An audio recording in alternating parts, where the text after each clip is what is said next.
Welcome. Join me on this journey, won't you? You're listening to In the Mix.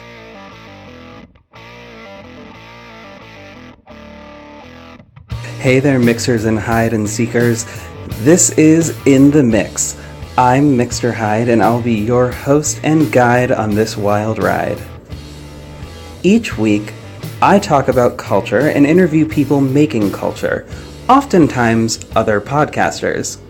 I believe that everyone has a story to tell and a message to share, and I intend to hear as many of those as possible.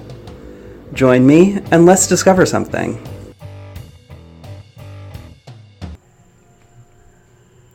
So, this week, in honor of Just a Story podcast being my esteemed guest, just after their 100th episode has aired, congratulations you guys, I wanted to talk about my connection to the topic of their 100th episode. I'm going to do so super quick, don't worry, because I know this is a long episode, and I know how you guys feel about long episodes, but first I'm going to tell you a story. This past Saturday, I discovered that someone I had trusted had not only betrayed that trust, but revealed to me that they didn't even care about me, not truly. They did something that was selfish and juvenile and burned like 1,000 knives soaked with the juice of 1,000 lemons, and having that be stabbed into my back and have 1,000,000 grains of salt rubbed directly into the wound. I was hurt and confused, and I had a breakdown, like a complete mental breakdown in my office that the security team had to be called for. I was embarrassed. I was broken. No matter how temporary that break was, I was, in fact, broken.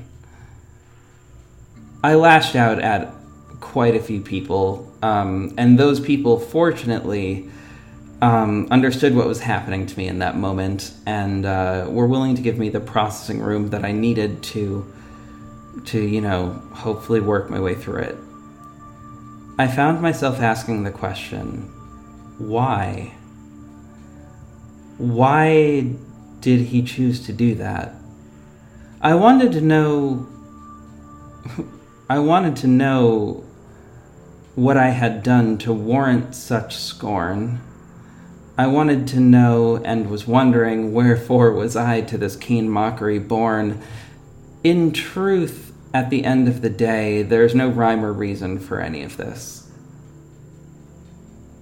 Or none that I could see, but maybe someone higher could see. That night, this was Saturday night, I believe. Yes, this was Saturday night. I lit a black candle and a red candle. And as I lit the black candle and the red candle, I said, Papa Legba, Louvri Bote Yopu Mwen, Jenyon Moun, Ak Moun Mwen, Bizenpal. Papa Legba, open the door for me. There is someone with whom I must speak. I lit a blue candle, and I took a deep breath and said my prayer. Erzuli Dantor, Protection nan mala, Muen mandeu, Pokisa muen te abandone, Tanku saa, Kisa muen ka vepu muen, Vive nan la paix, benediction po unan tu bagay. Erzuli Dantor, protector of the wronged, may I ask you, why was I forsaken like this? What must I do? Blessed be you in all things. I went to bed and began to sleep. As I slept, a woman came to me. She was old. Her face was scarred, and she wore a sky blue head wrap over black, white, and gray curly hairs. Her skin was deep ebony, deeper than my own, but she shone so brightly. I could barely look upon her, certain my eyes would sizzle out of my head. In her right arm she held a swaddled babe, and in her left arm she held a bejeweled knife. She whispered to me in a language of old, a language who those with the old African blood still can understand and still recognize. Deep in our bones, we still recognize it. She spoke very little, but what she said changed me, and I knew what I must do upon awaking. Behind her stood a tall man in an old top hat, a cane and a skull. Behind her stood a tall man with an old top hat, a cane with a skull on its head and a diamond on its point, and a white sugar skull face. I bowed to him as I knew to do and thanked him for his gift. That was when I awoke. I sent a message that day to the child who wronged me. This was Sunday. One filled with the truth as plain as I could write it, and since he left me with no closure, I left him with none either. I scorched that earth, and I left home that day, and I brought a bottle of strong spirits with me, 1 bottle, and 2 glass soda bottles of a sweet soda. I placed pennies at the bottom, a thank you note to Izuli and Legba, signed with my name and a drop of blood from earlier. Just so you are aware, I got the drop of blood when I was shaving, not from doing anything else harmful to myself. I placed in 1 bottle an unblemished leaf, and in the other an acorn, a whole acorn. I filled it with dark chocolate and the wax from last night's candle prayer. And I chanted all the while. I added the water from 2 different rivers, the 2 rivers I lived between, and I shook those together and I chanted some more. I took a swig from the remaining spirits and poured a little out in front of each river. And then, when I felt the time was right, I threw the bottles into the river, into each river. I could feel when the bottles touched the bottom, for that was the moment when my soul began to smile again. When I woke up Monday morning, I was smiling. I had forgotten the wrong, or rather, I had not forgotten the wrong that was done to me, but I'd forgotten the pain of it, and the blame that I placed on myself was gone. I knew that I would feel no guilt for what I had said and for the action that I had been forced to take, that the river had swallowed all of that up, and I knew that I was taken care of. This is just a part of how voodoo affects my life. This gives me strength in the moments where I am the most troubled, and it reminds me of the roots and the strong people that I came from.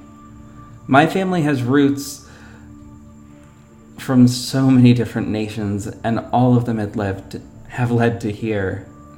North Carolina, Virginia, Louisiana, Jamaica, Haiti, the Dominican Republic, Trinidad, Nigeria. We come from everywhere, and here we are now. I love and am proud of where we came from, and this religion connects me with those ancestors before me. And a few days after you hear this, I will be doing a dance on the Fet Ged to honor those ancestors and the spirits of the fallen, and all of those who came before me. If any of what I said has raised your hackles and scared you, then I have something to ask of you. Listen to the episodes that I have posted in the show notes from our good friends Jake and Sam. And then remove your judgment. Voodoo is not evil. Voodoo is not devil worship. Voodoo is not unholy. These beliefs are rooted in racism and slavery. And you should probably work to correct that in yourself and cease your judgment in the practice of others. Or rather, cease your judgment of the practices of others. Everyone is free to do as they will, so long as it hurts no one else. Judgment, however, is harmful. And so changing that in yourself is truly a good choice that I would make. It is only when we set aside our judgments and truly listen to the stories of others that we will truly see one another. And that's not just a story. No, it's not just a story. And without further ado, here's my conversation with Jake and Sam LaBas from the Just a Story podcast. Have a great day, everyone. Hello, hello, hello. Hey. Hi. Bye. Oh my god. This got crazy chills. Oh my god. This is awesome. Okay. That's literally never come out of anyone's mouth with the Hawking does before. Are you sure? Are you sure? Oh well, they've not had the nerve to say it out loud. And they didn't mean it nicely. That's Oh, Jake and Sam, thank you so much for joining me on In the Mix today. Okay, so back to what we were just saying. So managing to cut out even more like things but I love the tangents. The tangents are so wonderful. He started keeping more of the tangents in, and that's when the episodes grew, because he left one or two in when he was starting to, and then people would comment on them more than the stuff we were supposed to be talking about, and seemed to enjoy them more. And so I think that gradually they worked their way in, and now more stay. But there is some giggling cut, Yes. and but it's still jokes that are on topic. Yeah, and not just you remember that thing your mom said that time or whatever, kind of obscure inside joke kind of stuff. Or, are you sure? Did you look that up? Look that up. Check that. Verify. That's most of what goes. Oh yeah, that makes a lot of sense. I tend to only cut things out if I absolutely know that I've repeated myself, which usually I'm not even sure if I've done that, but it's really hard to be intoxicated and take notes, but I try. That's very true. That's very true. We record drunk, edit sober. Yeah, it's like writing. We go the Hemingway approach to podcasting. It Also makes a lot of sense. Yeah, also the make you cry at the end thing. Mm-hmm. Hemingway / Pixar. That's what we go for. That's where we live. That is a great. That's a great way to describe your show, actually. There's no way to describe our show. But we do sit down when we're outlining, and it's like, okay, so what's the Pixar? Where's the end? Where's the punch? Where's the emotional punch? Where are we trying to hit? What point are we trying to make? What point are we trying to make is always the hardest question to answer, actually. I can understand that for sure. I love the way each episode ends, every single time. I absolutely love it. Even if it was not at all where I was thinking things were going to be by the end of the thing, it's all we like that. Yeah, it's always and sometimes us either. Sometimes we didn't know either. But we don't script the end. It's kind of after talking about it for 4 hours, it is a true reflection on kind of the things we've been talking about and discussing. And so it's genuine. It's one of the reasons I like it.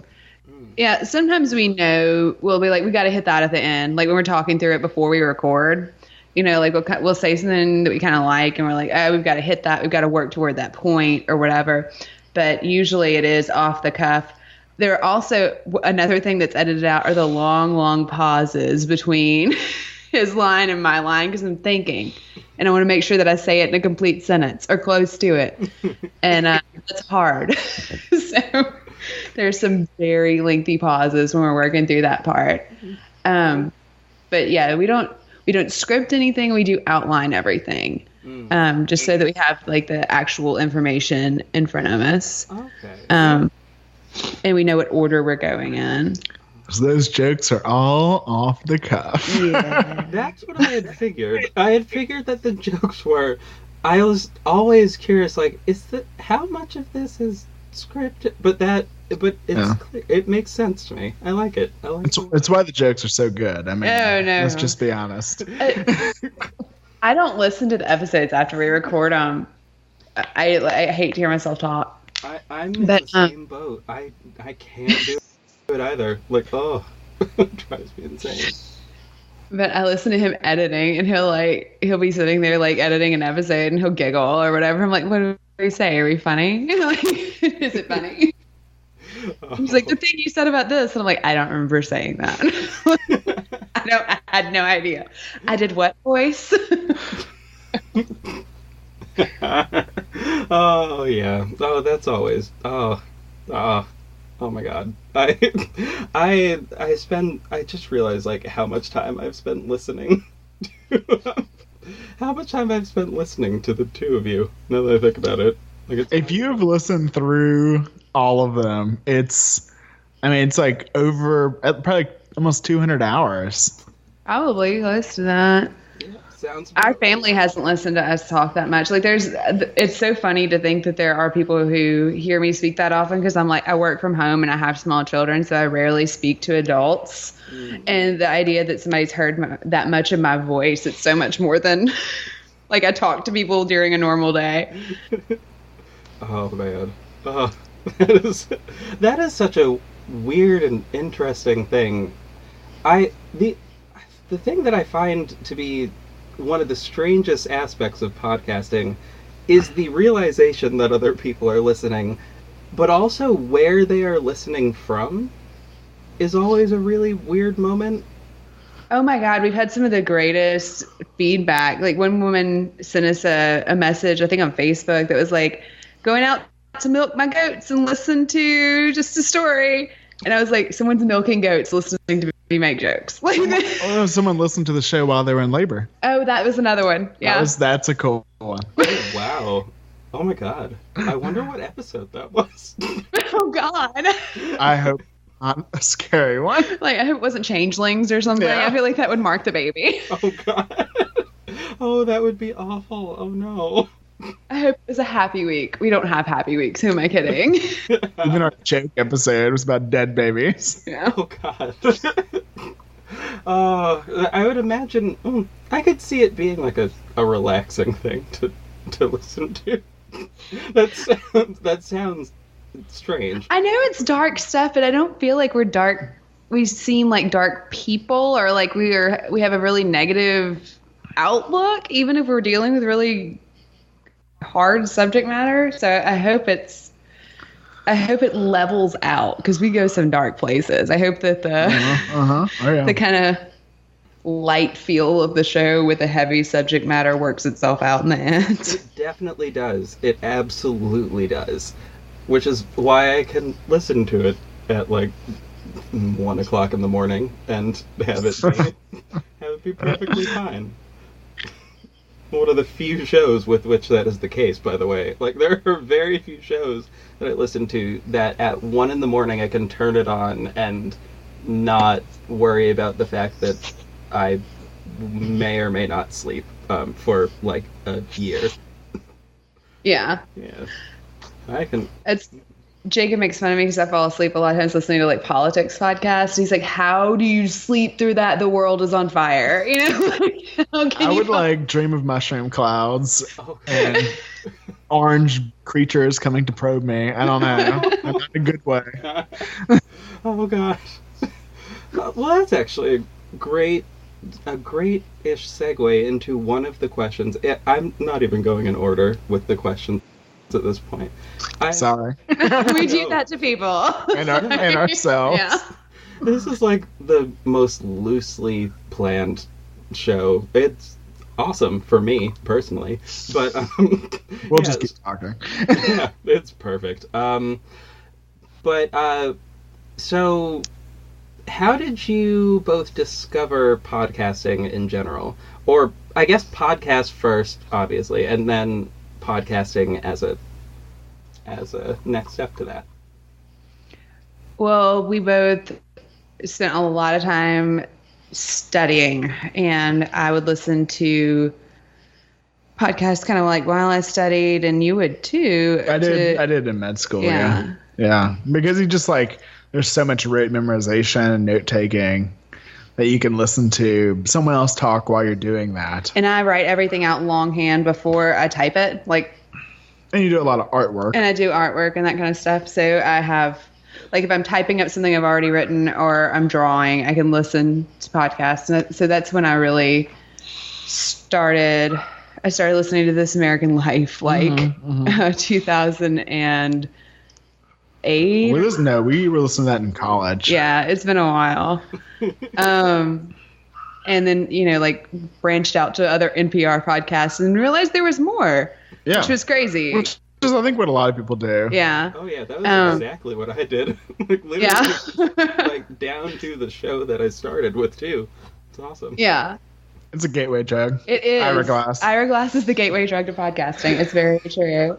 And then, I think we both realized, after Jacob finally finished residency, and we had more spare time, because it had always been, we had, 3 hours to see each other in a week. And it was, let's actually sit down and talk, or let's, go have dinner. Or, it felt like an occasion to see each other. And so when he got done with residency, we were like, oh, God, you're here all the time. What are we going to do? Thanks. Thank you. You said the same thing. Fine. But we needed a hobby, and we were not going to golf, so... And we love to research with big scholarly backgrounds, I guess you can say. And so we love to read and research and talk about big ideas and little ideas and weird things, and we both love history. And we like the macabre. Yeah. Folklore. We both love folklore. I mean, Sam's background is kind of in linguistics and... folklore and English and all those things. So, and I've always just liked it since I was very young. Yeah. And so we kind of were tossing around ideas, and Jacob's like, we should podcast. And I was like, cool. What are we going to do? And he's like, what about urban legends? It's like, dude, we've done it in a week. They're 7.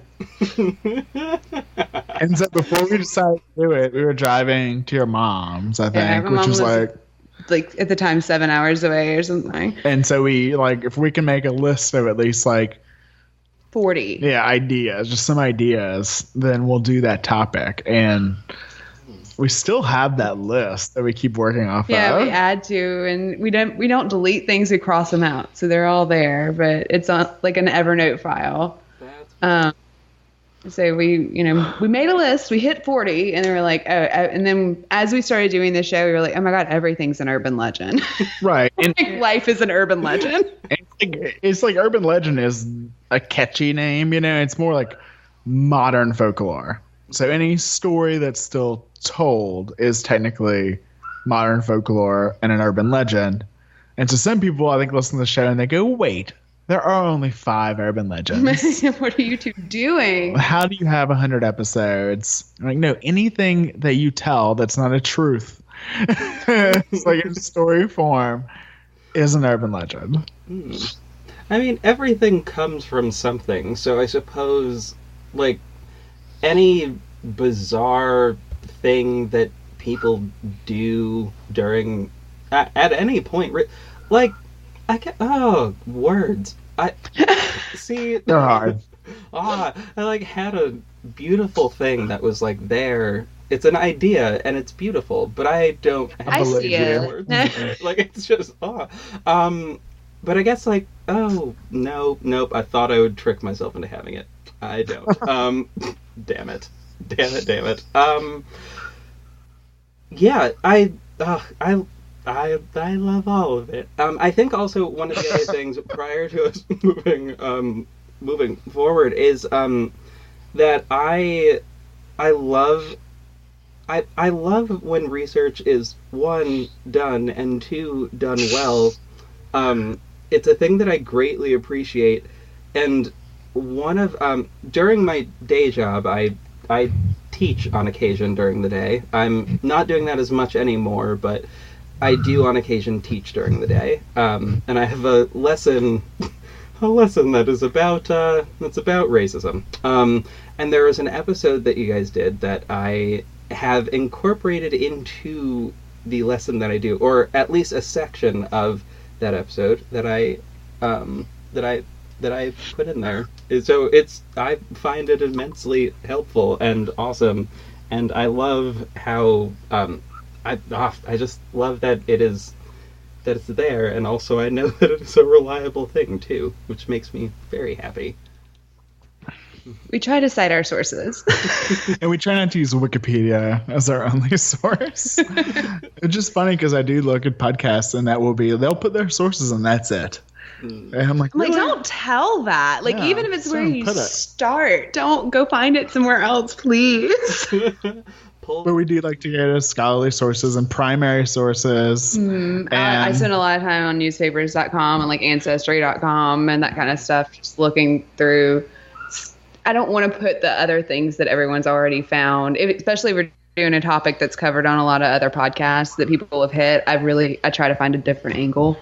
But I think you're talking about like the KKK episode. Mm-hmm. We went to, papers like what is it called? The Fiery Cross or whatever. I read through the Fiery Cross archives. I was a warped mess for like a week after that. Like I was in a corner crying. I am so sorry. But also that was the one too. That was the one I was talking about just now. That was the episode. So that one was really like emotionally hard on me. That was a hard episode to do. And then I think that, honest to God, the closest I've come to a breakdown is when we did conspiracy theories, though. That was the worst research. It was awful because none of it makes sense. You can't double check anything. And you just have to go listen to Alex Jones, and it's awful.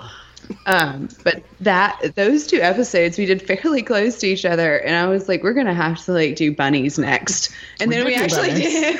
I said it joking. We but did yeah. bunnies. Like, we're going to have to do something very light next because I cannot go walk about in the dark anymore. Like, it's rough. But it was like we just did the Lost Cause myth. Okay, that actually put me in a loop, too. That one was hard. And that was one that was requested by so many people after everything that happened.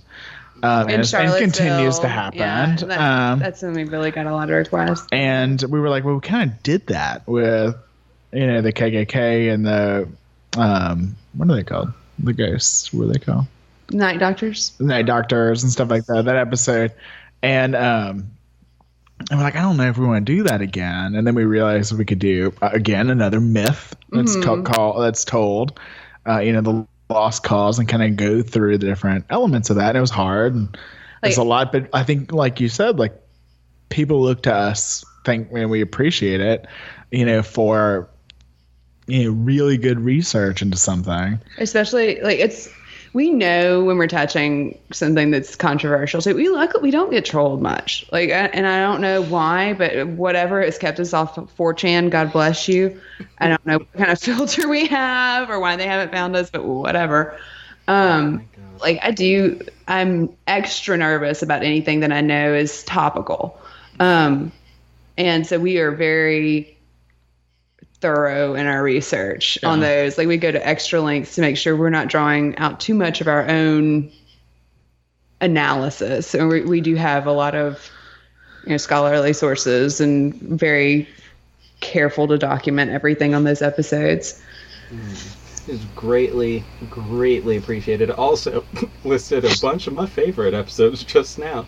Like that one was really the Lost Cause myth one was really a very, very powerful one. I really... Thank you. Yeah, Thanks. It was awesome. It was absolutely wonderful.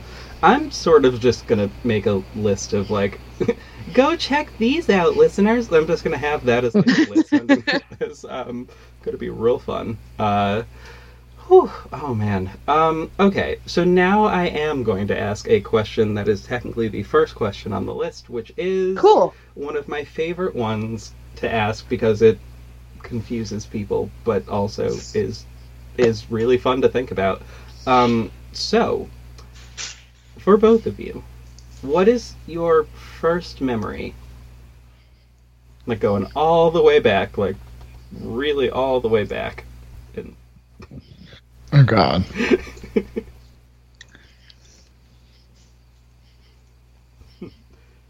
I mean, I have a couple like that. There are a couple of things, and I don't know which one happened first.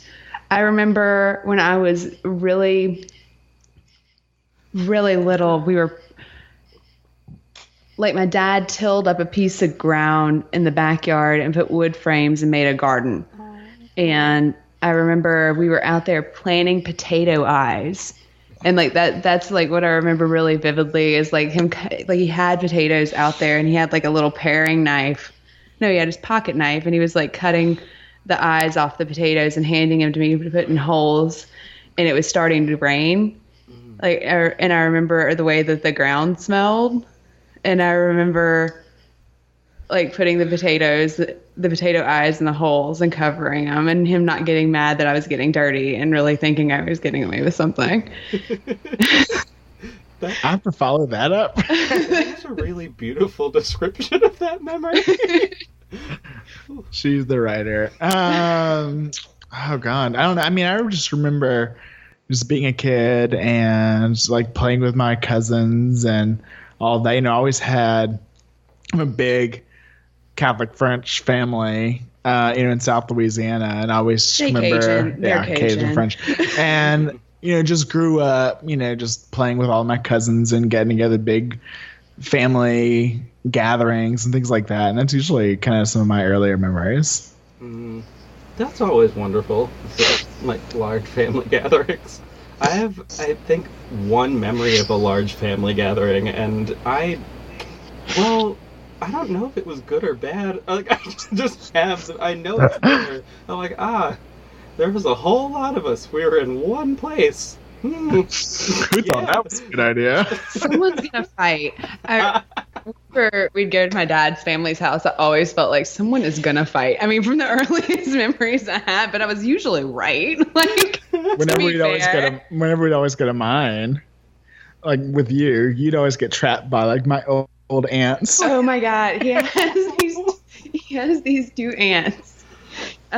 Nini and Auntie, and one of them was like a smoker, and she was in the early phases of dementia, and she had a foul mouth, and she sounded like this when she talked, and the other one wanted to be a nun but didn't get to because she had to take care of her dying mother, and they're both like 3 feet tall.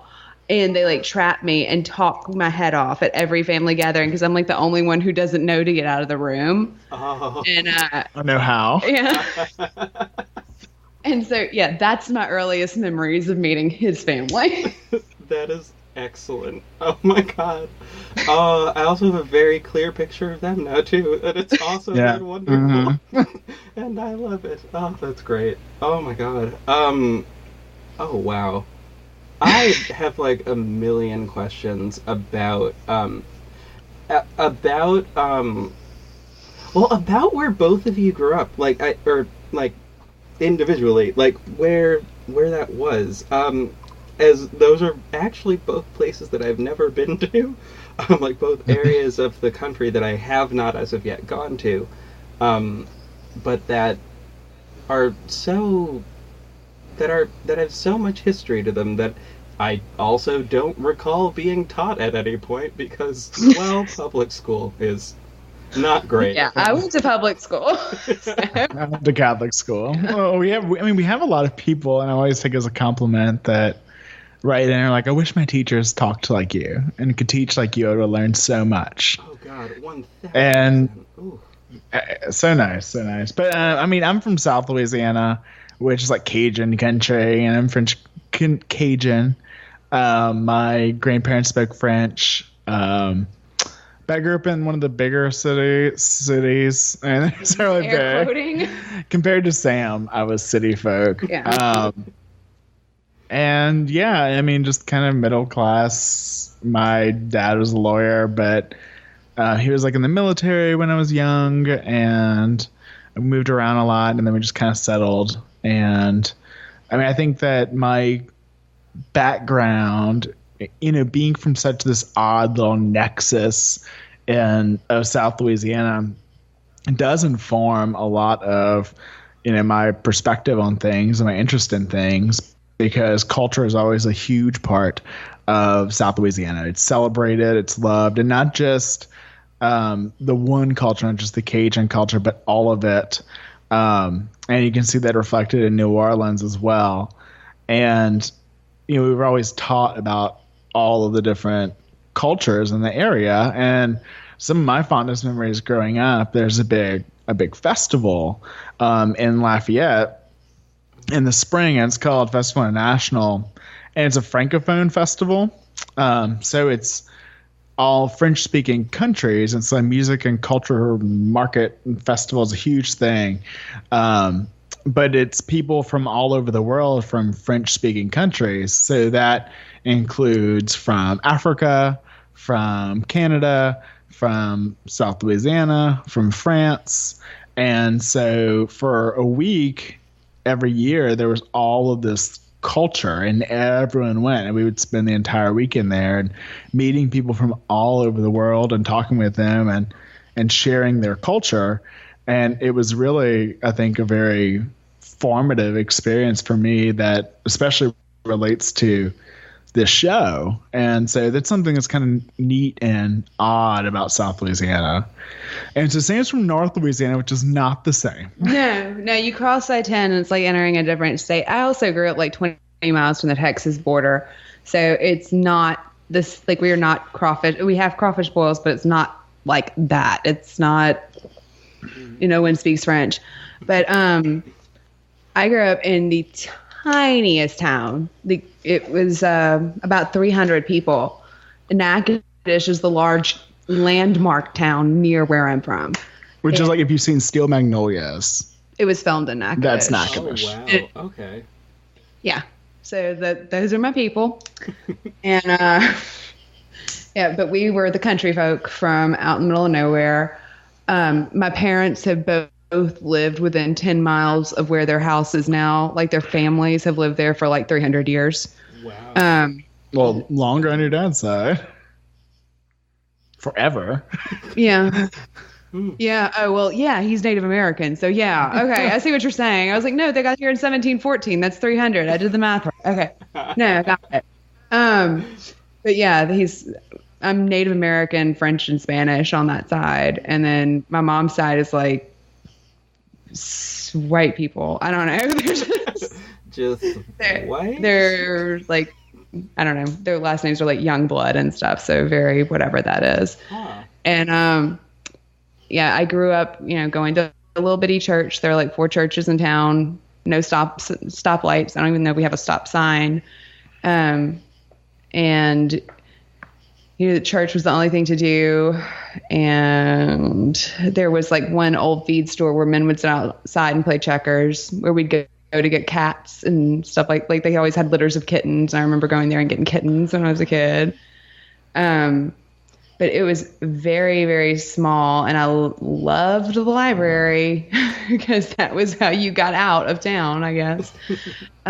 Big fan of the library. Like, they still ask about me when my mom goes there. I read a lot of history books when I was a kid. I was always really fascinated with biographies. And I think that I started reading so much because I needed something to do, because there was one other kid my age in the town. And yeah, luckily we got along. Most of the time. And yeah, she was my maid of honor and I was hers. Aww. But yeah. And my grandmother is a cool lady. She got married when she was 16, because my grandfather was going to war. He was going to fight in World War II, and they needed to move to Oregon for his training. And so she got married when she was 16 and dropped out of high school, but ended up becoming the first female editor of the Natchitoches Times, like the paper in town. She's a very smart woman, and she loved to travel. And one of my earliest, like, passions was going through all of the books that she'd collected from all the museums and places she'd been. Like, I remember she had one on the Vatican and one on the secrets of King Tut's tomb and whatever. And I would go look at those. And she would, like, read to me so much. We would read the encyclopedia together. I was that kid. And so she was very, very important to me. Oh, that's wonderful. Oh, my God.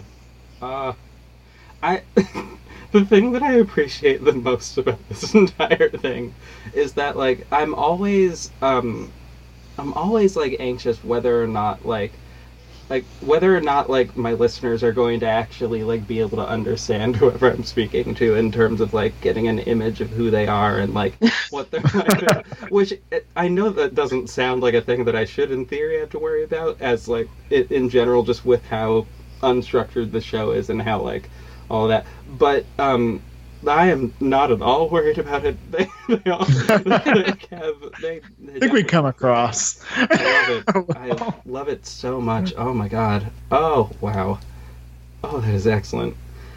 I was like thinking about these few places and the various things that they have to offer, and that's just so wonderful.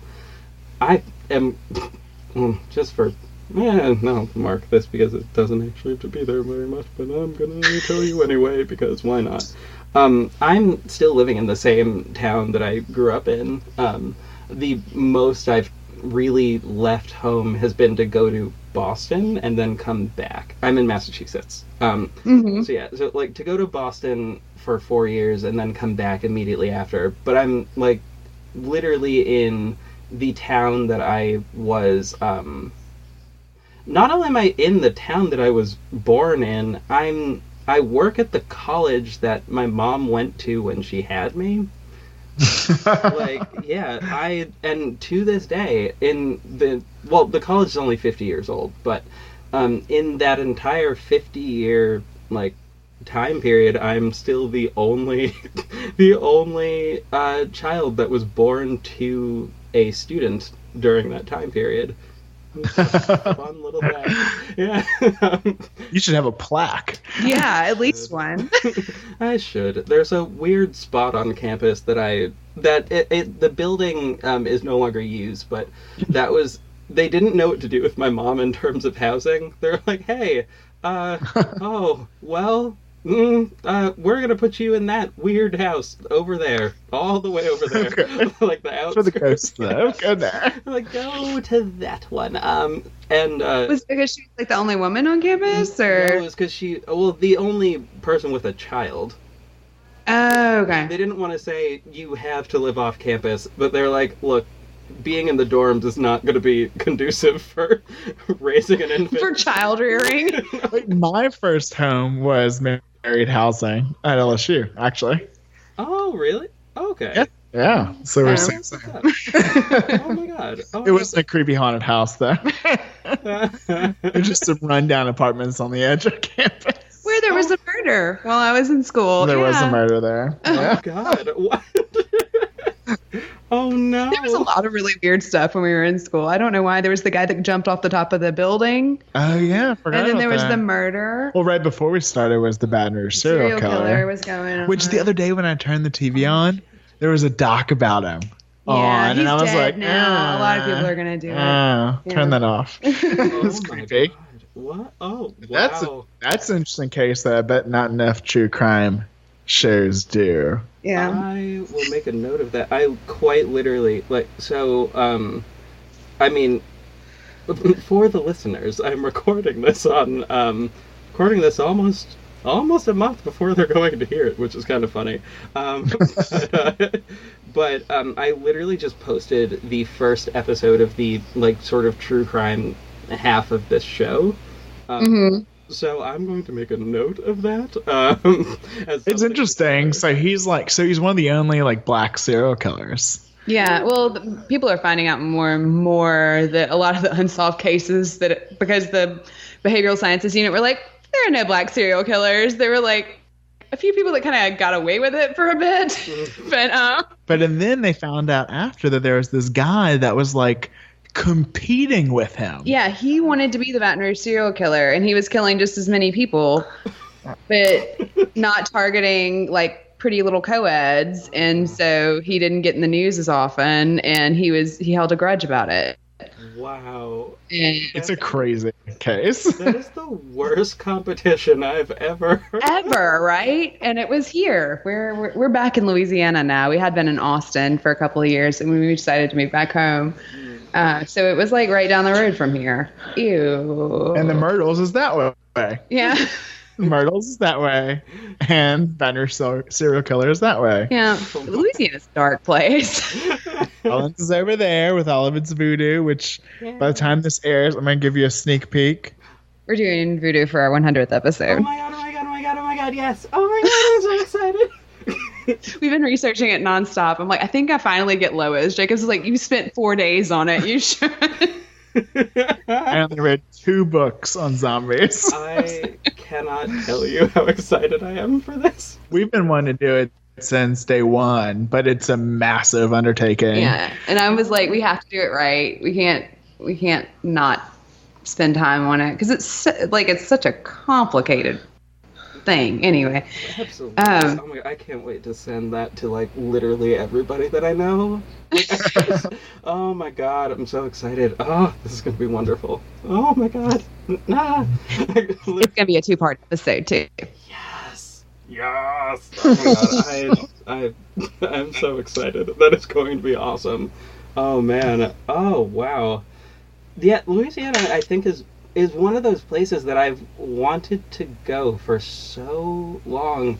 Part of the issue is that I don't travel very often in general because I'm really bad at vacations. Like, I'm exceptionally bad at vacations. Like, I can't be gone from work for more than like 3 days, otherwise things will pile up and I just won't have fun after day 3 of vacation because I'll know it's there when I get back. Oh yeah, so I will take a 2-day vacation basically, but that's not enough time to experience Louisiana, so I'm waiting till I retire, basically. There you go. Or at least, since I work for a college, at least summer vacation. Then maybe I'll stop in. Though it'll be really hot, and I don't know if I can handle it, but we'll see. It's not the heat, it's the humidity. As a northerner, oh, you're gonna melt. Yeah. I will probably die, but that's fine. It's okay. We came to Boston in April one year, and I was wearing like a coat with a fur collar, and I was serious about it. And people were like, "What are you doing? It's unseasonably warm." And I was like, "You have no idea what you're talking about. Like, you do not get it." Oh God, 1000%. It's actually funny. I would almost prefer to be cold, but only because I find it's easier to warm myself up than it is to cool myself down. Like, cooling myself down is almost impossible for me, but like warming myself up, that's just a couple more blankets. I'll be fine. Yeah, I'm the exact opposite. I cannot stand to be cold. Like we talked for a long time about like moving up north after Jacob was done with residency. Like, let's go there. And every time we'd talk about it, I'd be like, but it snows. And he'd be like, yeah, let's not. Oh, yeah. I'm going to just go off on a limb and not recommend that at all. I even hate it up here when it snows, so it's really not the best idea in the world. It's good for visiting. Maybe during the summer. Good for visits during the summer. Oh, man. Oh, wow. Oh my god. Eventually I will make my way down there. That will happen. I've been wanting to do it in like October or like early November for all of the reasons, but it'll happen at some point. Though I feel like my ancestors now, because of everything that I just said, are probably very mad at me. Just oof, every single one of them. Just all of them. Very mad. Probably so. All the creepy Watch ones. Then you may need to go see a voodoo priestess now. You can talk to them. calm him down? I'm gonna have to. It's gonna be crazy. I did sort of plan my. Whatever. Never mind. That's a different thing. Okay.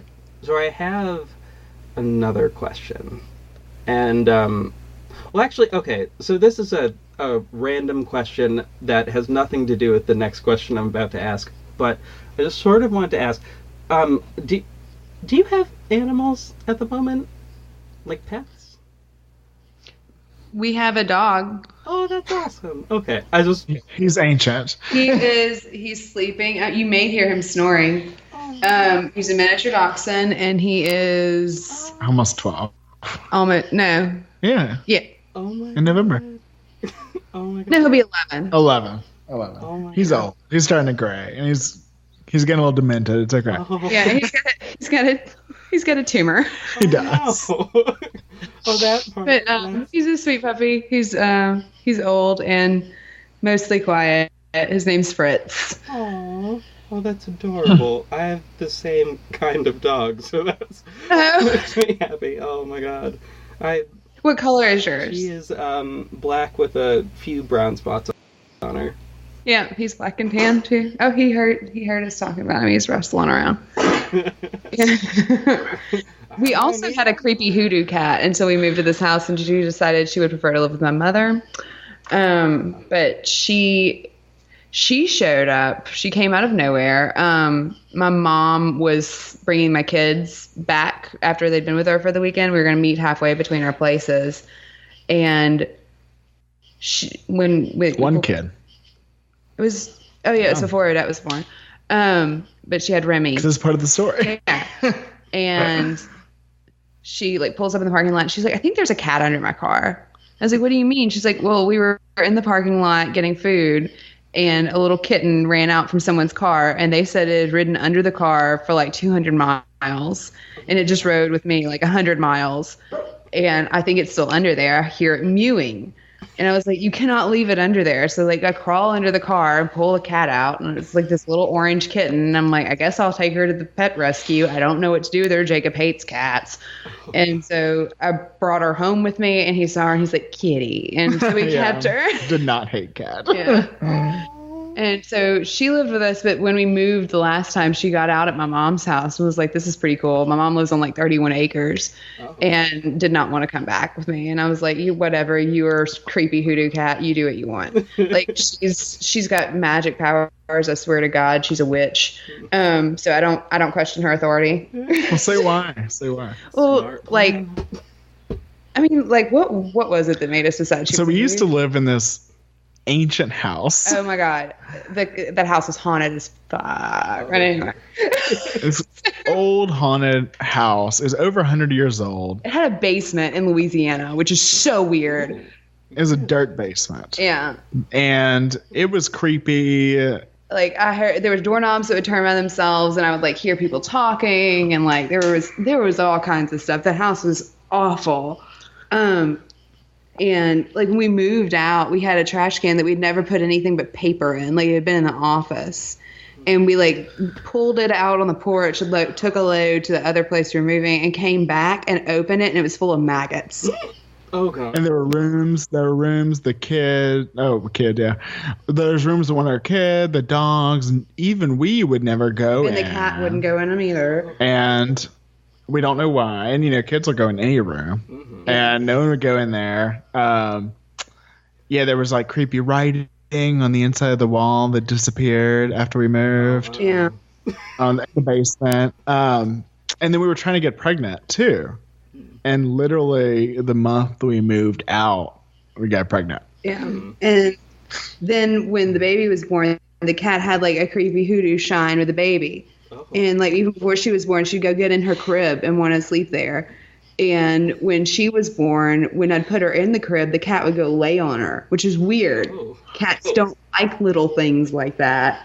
And she would she was very protective of her, and I don't know, she was just a creepy hoodoo cat. And we had rats. Oh, we had rats, and the cat helped as soon as the cat showed up, they all went away. They had demolished a house that had been abandoned since Katrina that was next door. or renovated it. Like they'd gone in and knocked out all the walls and stuff, and they drove all the rats that had lived there into the basement of our house. And then when the cat came, they all just went away. And we'd had exterminators out. We had fought the rats. And when she came, they all just went away. So I don't question her. If she wants to go to my mom's house, whatever. She makes her decisions. I don't interfere. But her name was Selena. And she's fine. She's just living in the country now. She actually went to a farm. Yeah. I think quotes. Yeah. Not quotes. That shouldn't make me laugh nearly as much as it does. But I mean, my mom never used that as like a euphemism for me. Like, but I don't think there was a chance for her to. Now that I think about it, like I knew, like when my first cat died, I knew she was going to die. Like I was holding her, like. Yeah. Like, I was holding her up, like, yeah, there was really no way to sugarcoat that. Like, she's gonna go. Or more accurately, we were gonna take her to the place so she could go. Which is, like, kind of really weird and feels odd. But then I had to hold her on the way to, like, bury her, which was weird. That part, I'm like, that feels like trauma to me, and that's... You unpack that. Not a fan of that, but like my dog, my dog, that was magical though, because my old dog, she was adorable. She sort of befriended a bunch of coyotes, just all of the local coyotes, just befriended them, and ran away with them when she was getting ready to die. Which was a really, yeah, it's like the most badass back to the thing. wild. He's just like, cool, I'm going to wait until he gets home from college, and as soon as that happens, I will take off with the entire pack, which is exactly what I saw as soon as I pulled into the driveway from, like, coming home from school. It was really something. I love it. Maybe it was just her spirit running with the coyotes, like it had always wanted to. I mean... Okay. Sure, Sam. Sure. I don't know. Yeah. When I got home from my first semester of college for Christmas, I'd had this dog since I was like 7, and it was my dog. You know what I mean? Like that childhood, like my dog Skip kind of dog. And he would we'd see him 7 miles from home, and he had like people he'd go visit. And girlfriends. And he had girlfriends. He had a girlfriend named Ruby. And when Ruby died, he would go and lay on her grave. So sad. But he was an amazing dog. And I got home, and we were eating Christmas dinner, and my sister blurts out, "I still can't believe Daddy cried over that damn dog." And I go, "Oh no." And I was like, "What?" Oh, no. He had died during finals week, and Mom didn't want to tell me. Oh my god. And so then she tells me he just went out there and laid down between those trees and just closed his eyes, and he just died. And an angel came down, and I'm like, I buy it. I buy it, hook, line, and sinker. And a couple of years later, my dad's secretary was like, "I still just am not over what that big dog did to that old dog y'all used to have." And I'm like, "What?" She's like, "Yeah, he like tore out his throat. It was just awful." And I was like, "Oh my God, how many times is this going to happen to me?" Oh my god. Oh god. So no. yeah, that was my returning home from college dog trauma. Oh my god. I am so sorry. I feel like I'm finally starting to heal from it. It's been 10 years. I still get mad about it. With good reason. Good God. That is so... Oh my god. I don't know why I'm laughing. No, I do too. I don't know what else to do when I tell that story. I laugh the whole time, but it's awful. Oh no. Oh, poor thing. Oh dear. Animals are amazing. So, like I said, that question had literally nothing to do with anything. I just wanted to know. No, it's fine. I like to talk about pets. Pets are fun. Pets are wonderful. I love pets. Okay, so the actual question that I was going to ask, because I do have like this weird little order thing to the questions, but this one is a random one that I just had to throw in the middle because it didn't really fit anywhere, but I like it.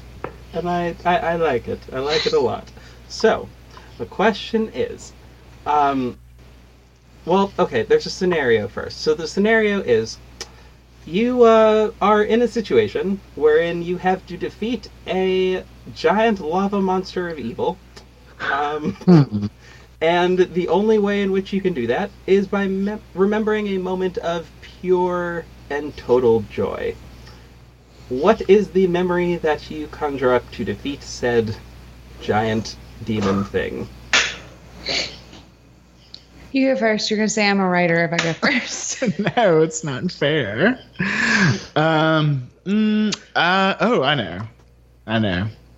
Whenever we had our second child, she was born with severely deformed club feet. And so she had to have like multiple surgeries and casting and all kind of terrible stuff. And so I would say one thing I would just, when I talk about all the time, just when I see her running or something, is just like the first time that she walked. Mm-hmm. Which we didn't know if she ever would be able to. That's actually exactly what I was going to say. Wow. That is, it's definitely the thing in my life that makes me like most proud and just purely happy. Mm-hmm.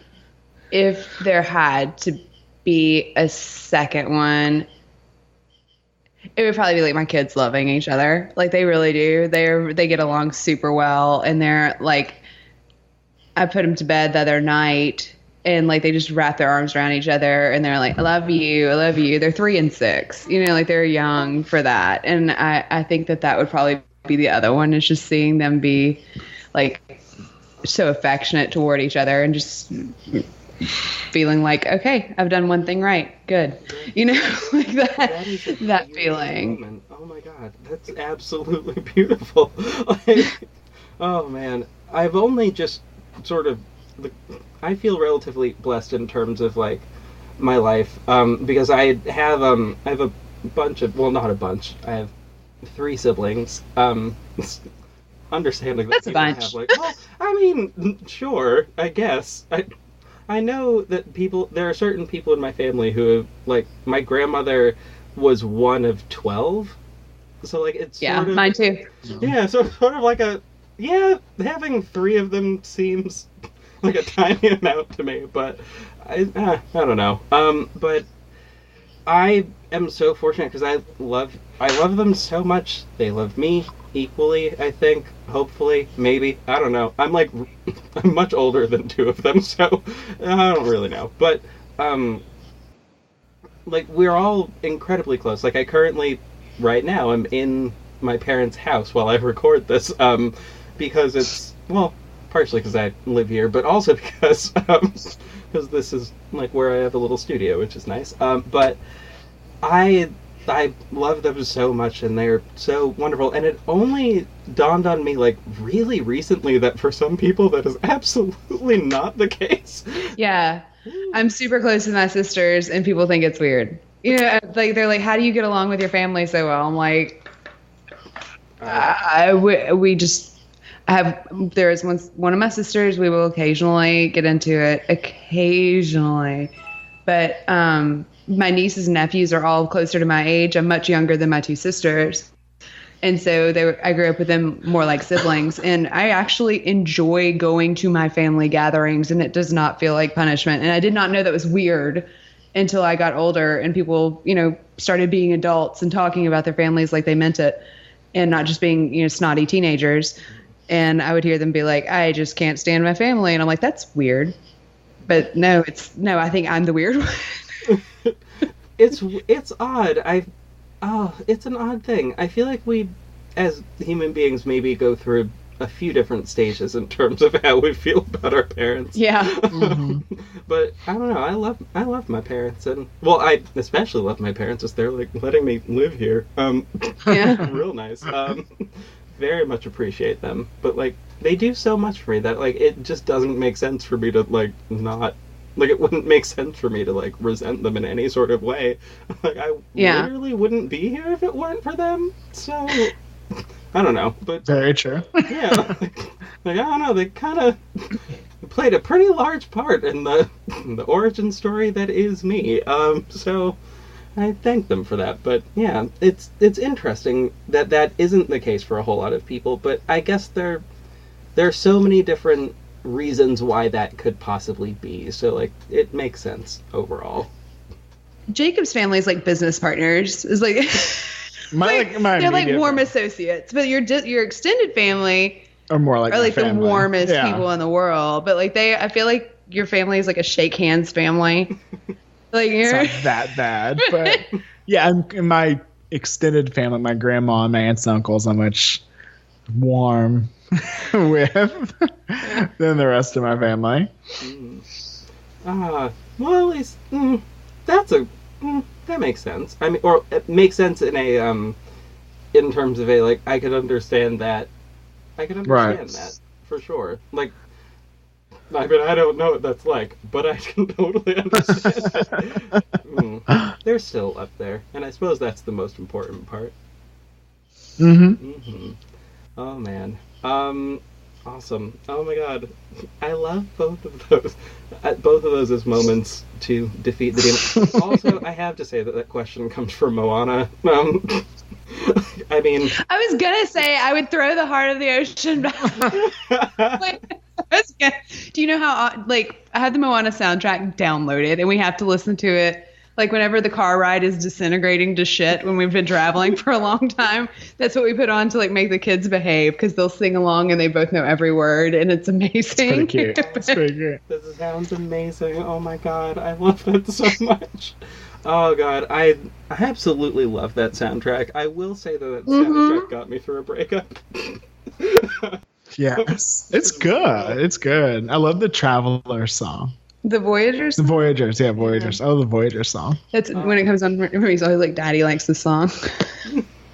Oh, that is so precious. Oh my god. Okay, so they're 6 and 3. You said? My son will be 7 in December. Oh, so he's first grade. Oh my god. Oh, they grow up so quickly, don't they? Oh my god, it's gone. The second one to me has been faster. It's crazy. I don't know what button that pushed, but it made time speed up. Oh man. Oh, that is wow. I can't imagine having kids. Like it's a thing that's like just so far out of like I haven't figured out half of figuring out my own shit yet. So we couldn't either, if it makes you feel any better.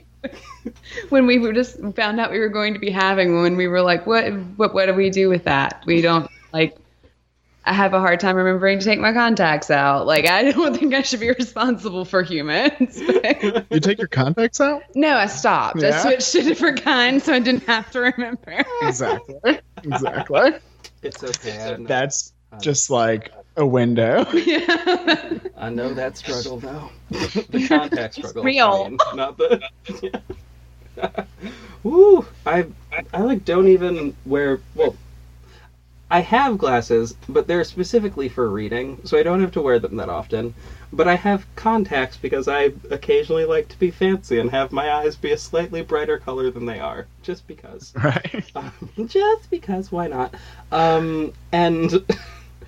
I have contacts and I have reading glasses. My vision's terrible. I think it's probably from staring at a screen all day, because I do, if I'm not doing research and typing and all that, I am doing digital artwork. Oh. So...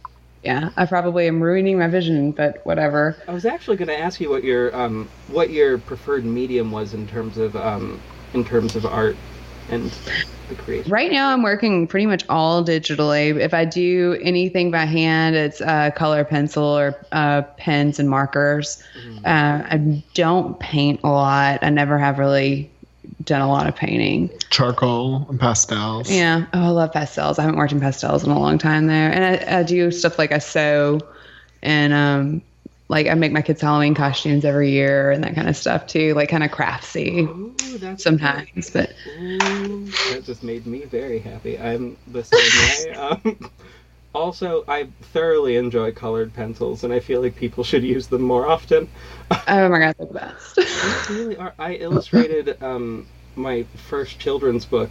Well, Cool. first three. I illustrated my first three with colored pencil for the characters, and then digital for the rest of it. But yeah, Very cool. yeah, super fun. What What are your children's books about? I want to know. they are so they are about tiny little mer people that live in the. They're about tiny little mermaids. Amazing. I wish you could see my face. I was like emoting very heavily, like awesome face. Yeah. I'll send them. I'll send them to you guys because they're fun. I enjoy them a lot. But they're about little mer people that live in the aquarium that is closest to my house. Cool. Yeah, and they just live their life, but there's like life messages in each story. I sort of missed that component of children's literature because I felt like that wasn't a thing that was really there. There's not really a moral anymore. Yeah. Very And true. that bothers the hell out of me. I loved those stories when I was little. I mean, don't get me wrong, like I love Don't Let the Pigeon Drive the Bus. I absolutely do. But Definitely a moral there. It's a story about our struggle to retain self-control in the face of the bombardment of digital culture. Uh-huh. No, I just made that up. I don't Made know. that I up, did love you? the pigeon. I thought it was Don't Be a Dick. It was kind of whatever. See, I have to say, I appreciate how legit that just sounded. I was The just, pitch books are some of my favorites, but yeah, there's not a lot of substance there. really isn't, and I love them so much, but like I felt like there was that little bit missing, and I thought that maybe I don't know. I guess I thought that like maybe if I provided a story that had a message that maybe would induce some kind of conversation between a parent and a child, maybe that would help. I guess some people who feel like they don't have that kind of time or whatever. I don't know. Figured I might help create some meaningful moments if I could. And also, I realized that just in general, mermaid literature is really dark and really creepy. Exceptionally creepy. Like, oh my god. Every single story is so, like, just so, well, patriarchal is the first thing that comes to mind. Yeah. Word. And yeah, like, it's just, it feels gross to me. So I wanted something that I guess didn't really make a big deal about the fact that the central characters were magical creatures. Yeah, that it was just sort of a story that, had I made them human, would still apply, and also would then still apply to any child that was reading it. At least that's the goal. I don't really know. Hopefully that's how that works. I haven't really checked, but I think that's how it's working at the moment. So I think I'm fine. But yeah, that's those, and I'll send those to you guys because I'm proud of them and I want to send them to as many people as possible. So I would love to read them. I am a children's book connoisseur. I've read so many children's books in the last 7 years. what are some of your favorites? I love the pigeon books. In all seriousness, I really do. I think they're super fun. But I like to read Madeline to my daughter. I still think these are fun. We read Remy every single one of the Alvin Short's scary stories to tell in the dark. Okay. He has that collection. He has some of them like memorized. Let's see. We're reading the Haunted Library series right now, which is really cute. It's a little bit older. Like writing this down because I'm like, I want to find that. Haunted Library is like a chapter book. It's like a beginner chapter book, but we do those. No, but you grew up with scary stories, right? Scary stories to tell in the dark. Me? No, him. Oh, I was like, you know. I think Did you read those those? those ones I think I did. Yes. Yeah. I mean, the Haunted Library. I hadn't heard that one, but I think that's a new. It's kind of like new. a It's chapter cute. book, a kid's chapter book. It's like one of the ones we're reading right now. Oh, puppy! Hurt the puppy. The ears. Yeah. International sign for dachshunds away. Oh my god. Oh. I'm trying to think of some of the other ones. And then I've done Peter Rabbit, Winnie the Pooh, and just a lot of the more classic kids books I've pulled for them. Miss Rumphius, love Miss Rumphius. I read through the whole Wizard of Oz series last year. Yeah. Oh, really? Oh my god. Yeah. He's the top level reader. We just got his report card, huh? Wow. Well, it's working. Well, it is working. The plan is working. Oh my god. That is wonderful. Hold on just a second. Jacob, go get wine glasses. Okay, thank you. It's wine time. It's wine o'clock. Oh, absolutely. Oh god. I meant to mention at the beginning that I was drinking oh god, what is this thing? Or rather, what was this thing? Because it's not here anymore. But oh god, I think it was Dark and Stormy. Oh, Yeah. having carnivore Zinfandel. Ooh, that sounds fun. So in terms of wine, what is what types of wine do you find that you prefer? We don't drink Merlot, and I don't know that's because of Sideways or because I genuinely don't like it. Ever since the scene in Sideways with Paul Giamatti where he screams like, "I'm not drinking Merlot," I won't drink it. So I don't know if I really don't like it or if that just stuck with me. Don't drink a lot of white wine. We do occasionally because it's so hot some days. But we mostly drink like Malbec, Cabernet, and reds and Zinfandels, not white. And sometimes Pinots, sometimes. Yeah. All right.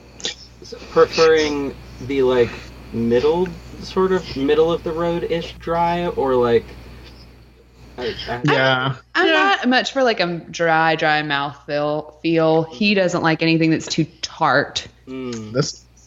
That's not tart. No, I've bought wine before and been like, this is lovely. And he's like, it makes me make faces. We're not having this again.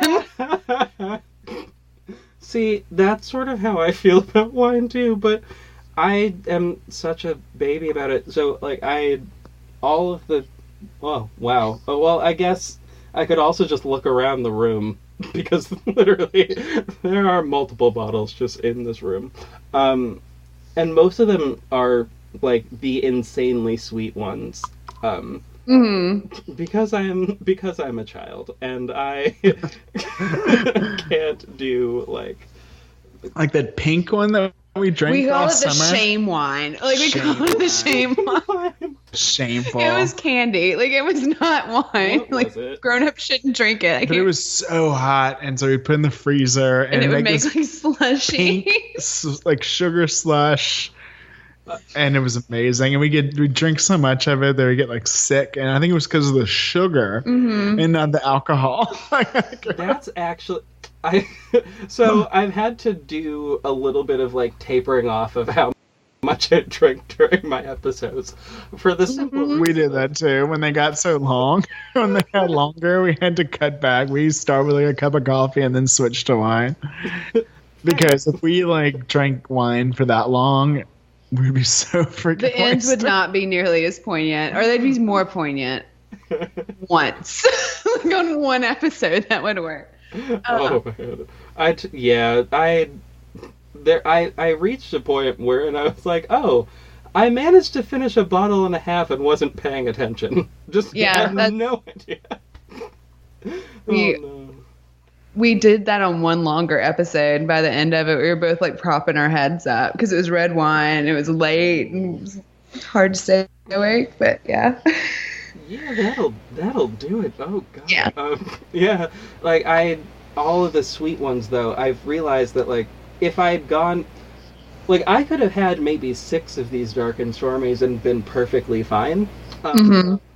But give me a bottle and a half of wine, which honestly, but the sweet stuff, it knocks me straight out. It's so easy to drink. It's another reason I don't drink a lot of white wine, because I think I will not realize how much I've had at all.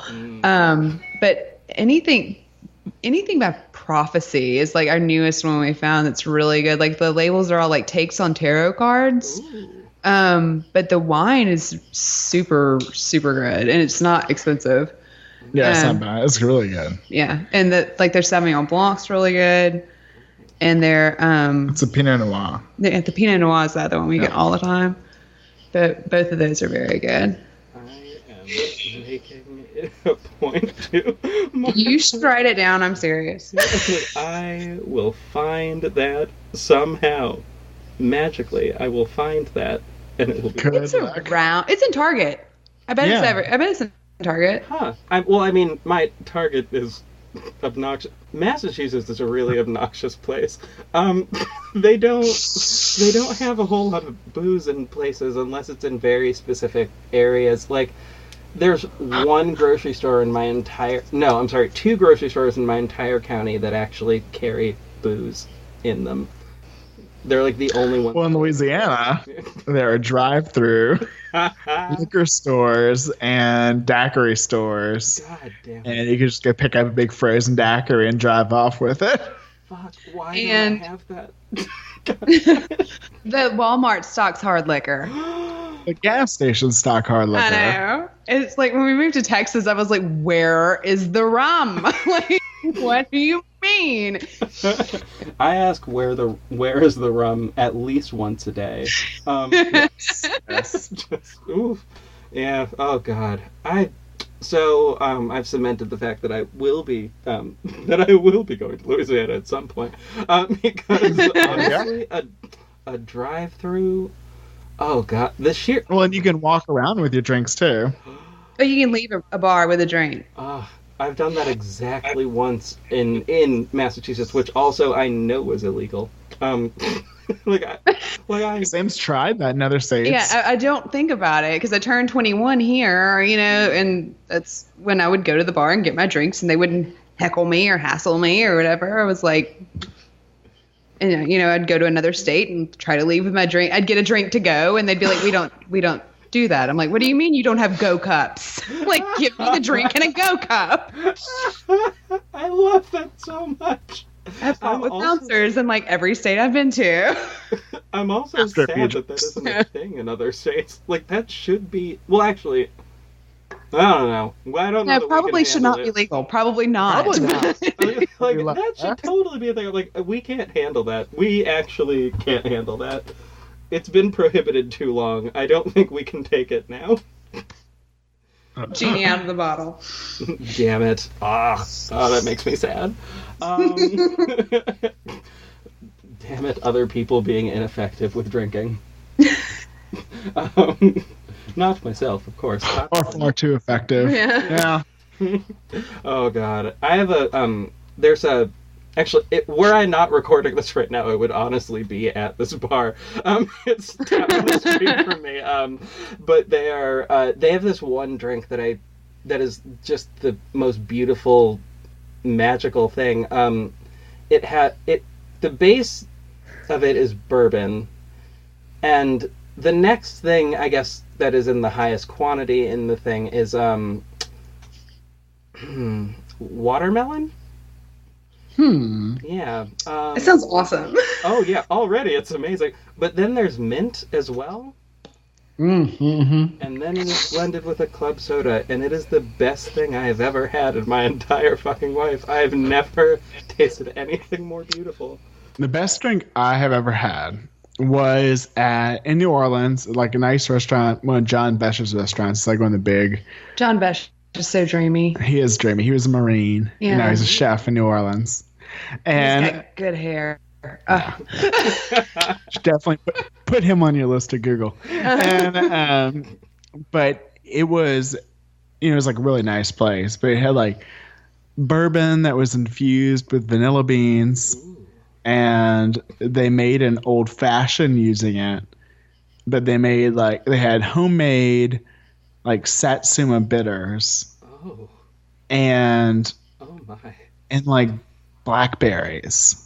It was like muddled with blackberries. Muddled with blackberries. It was not up my alley, but I appreciated the best craft of it. thing I've ever had. Oh, when we had that old school, old fashioned in San Diego. No, it was a whiskey sour. Whiskey sour, where but they it was still, like egg whites. They used the egg whites. Bizarre, and it should not have been good, but it was amazing. Wow. Oh I did not trust my bartender. They had a big sign that said "Trust your bartender" up, and I was like, I do not trust my bartender. What is he doing? But I should have. But it was like old school where they'd like foam the egg white. Yeah. And they like crack an egg and like go to the egg white and foam it and like make a whiskey sour. It was so good. It was so good. That's probably my favorite drink I've ever I had. did not realize that a whiskey sour involved egg white. I mean, I've also never had one before, so like that. Well, I've had the redneck version of it my whole life, where they put like sweet and sour and whiskey in a cup, and they're like, "Here you go, sugar." But I'd not had that. Get slap on the ass with it too. Yeah, exactly. Again with the clear images. It's a very clear. Ooh, oh my. Oh, that's awesome. Oh God, it sounds so delicious. Jesus. Oh.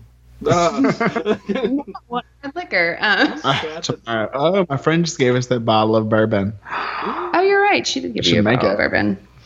Ooh, what kind of bourbon? She has really good taste, so I know it's like I should know what kind it is. Yeah, but I can't remember. I don't remember. I want to say it's Log Cabin, but I know that's not right. No, I don't know. I'm sure I know it's nice. Lindsay has impeccable taste. It was a parting gift, and so I'm pretty sure it's going to be good. I haven't cracked it yet. I would hope it. I would hope it would be good. But you said Log Cabin, and the first thing I thought it was a syrup. Yeah. Yeah. I'm like 97% sure I'm wrong about the name, but for some reason that's what's stuck in my head. It's like Lincoln Logs or something. I don't.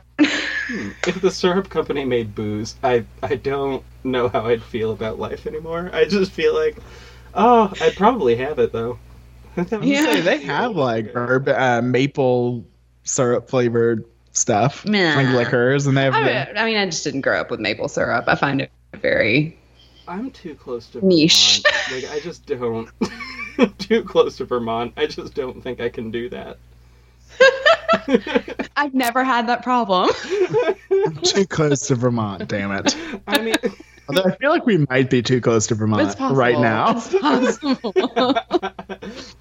Y'all are too close to Vermont. I mean, if it's that cold, geez, come on. It was actually weirdly cold today now that I think about it, but anyway, that's... Here too, it's like 80 degrees, it's crazy. That's how it feels in the room that I'm in right now, but it's not. It's just there's a light directly on my face that doesn't need to be there, but it's there. Anyway, but oh god. So Halloween. Yes, it is a thing.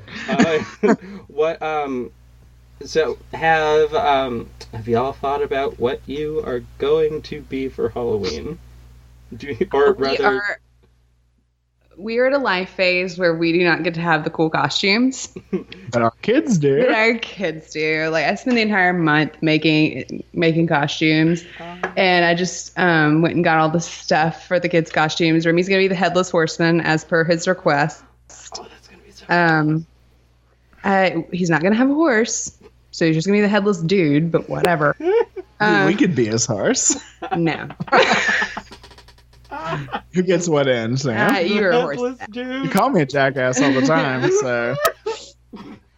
So he's gonna be the headless horseman, and my daughter is going to be Winnie from Hocus Pocus. Ooh, yes. That's what she's gonna be. And then, like the year before, I mean, I'll do something for work. Yeah, because I get to dress up for work. I want you to be Billy from Hocus Pocus. Well, the girls are talking about doing thing 1 and thing 2. So are you going to be... I was thinking doing like the Cat in the Hat or something. I've been the Cat in the Hat. I know you have. You're skin tight, like uni suit. Oh my god. It's like when we met. Yeah. She was running for like a position in the state art convention, and she was in a full skin tight cat in the hat suit. Damn, you gotta find that cat in the hat suit. Oh, it's long gone. Oh my god! I did. So I had a hot. whole Dr. Seuss themed campaign. Well, I'm so confused. Sam I Am thing happening. Yeah. I did. And the next year I did a Bewitched theme. It was cute too. Jacob ran for office and did a thing from Oh Brother Where Art Thou, which no one got. No. I did. I can see that not hitting well. I mean, it's an arts convention. They should know the Coen brothers. Like, I mean, yeah. Oh, you're entirely right that people should have gotten it. They didn't know. I'm sure they didn't. That's always super sad when people don't understand what your costume is. Oh, we've been there.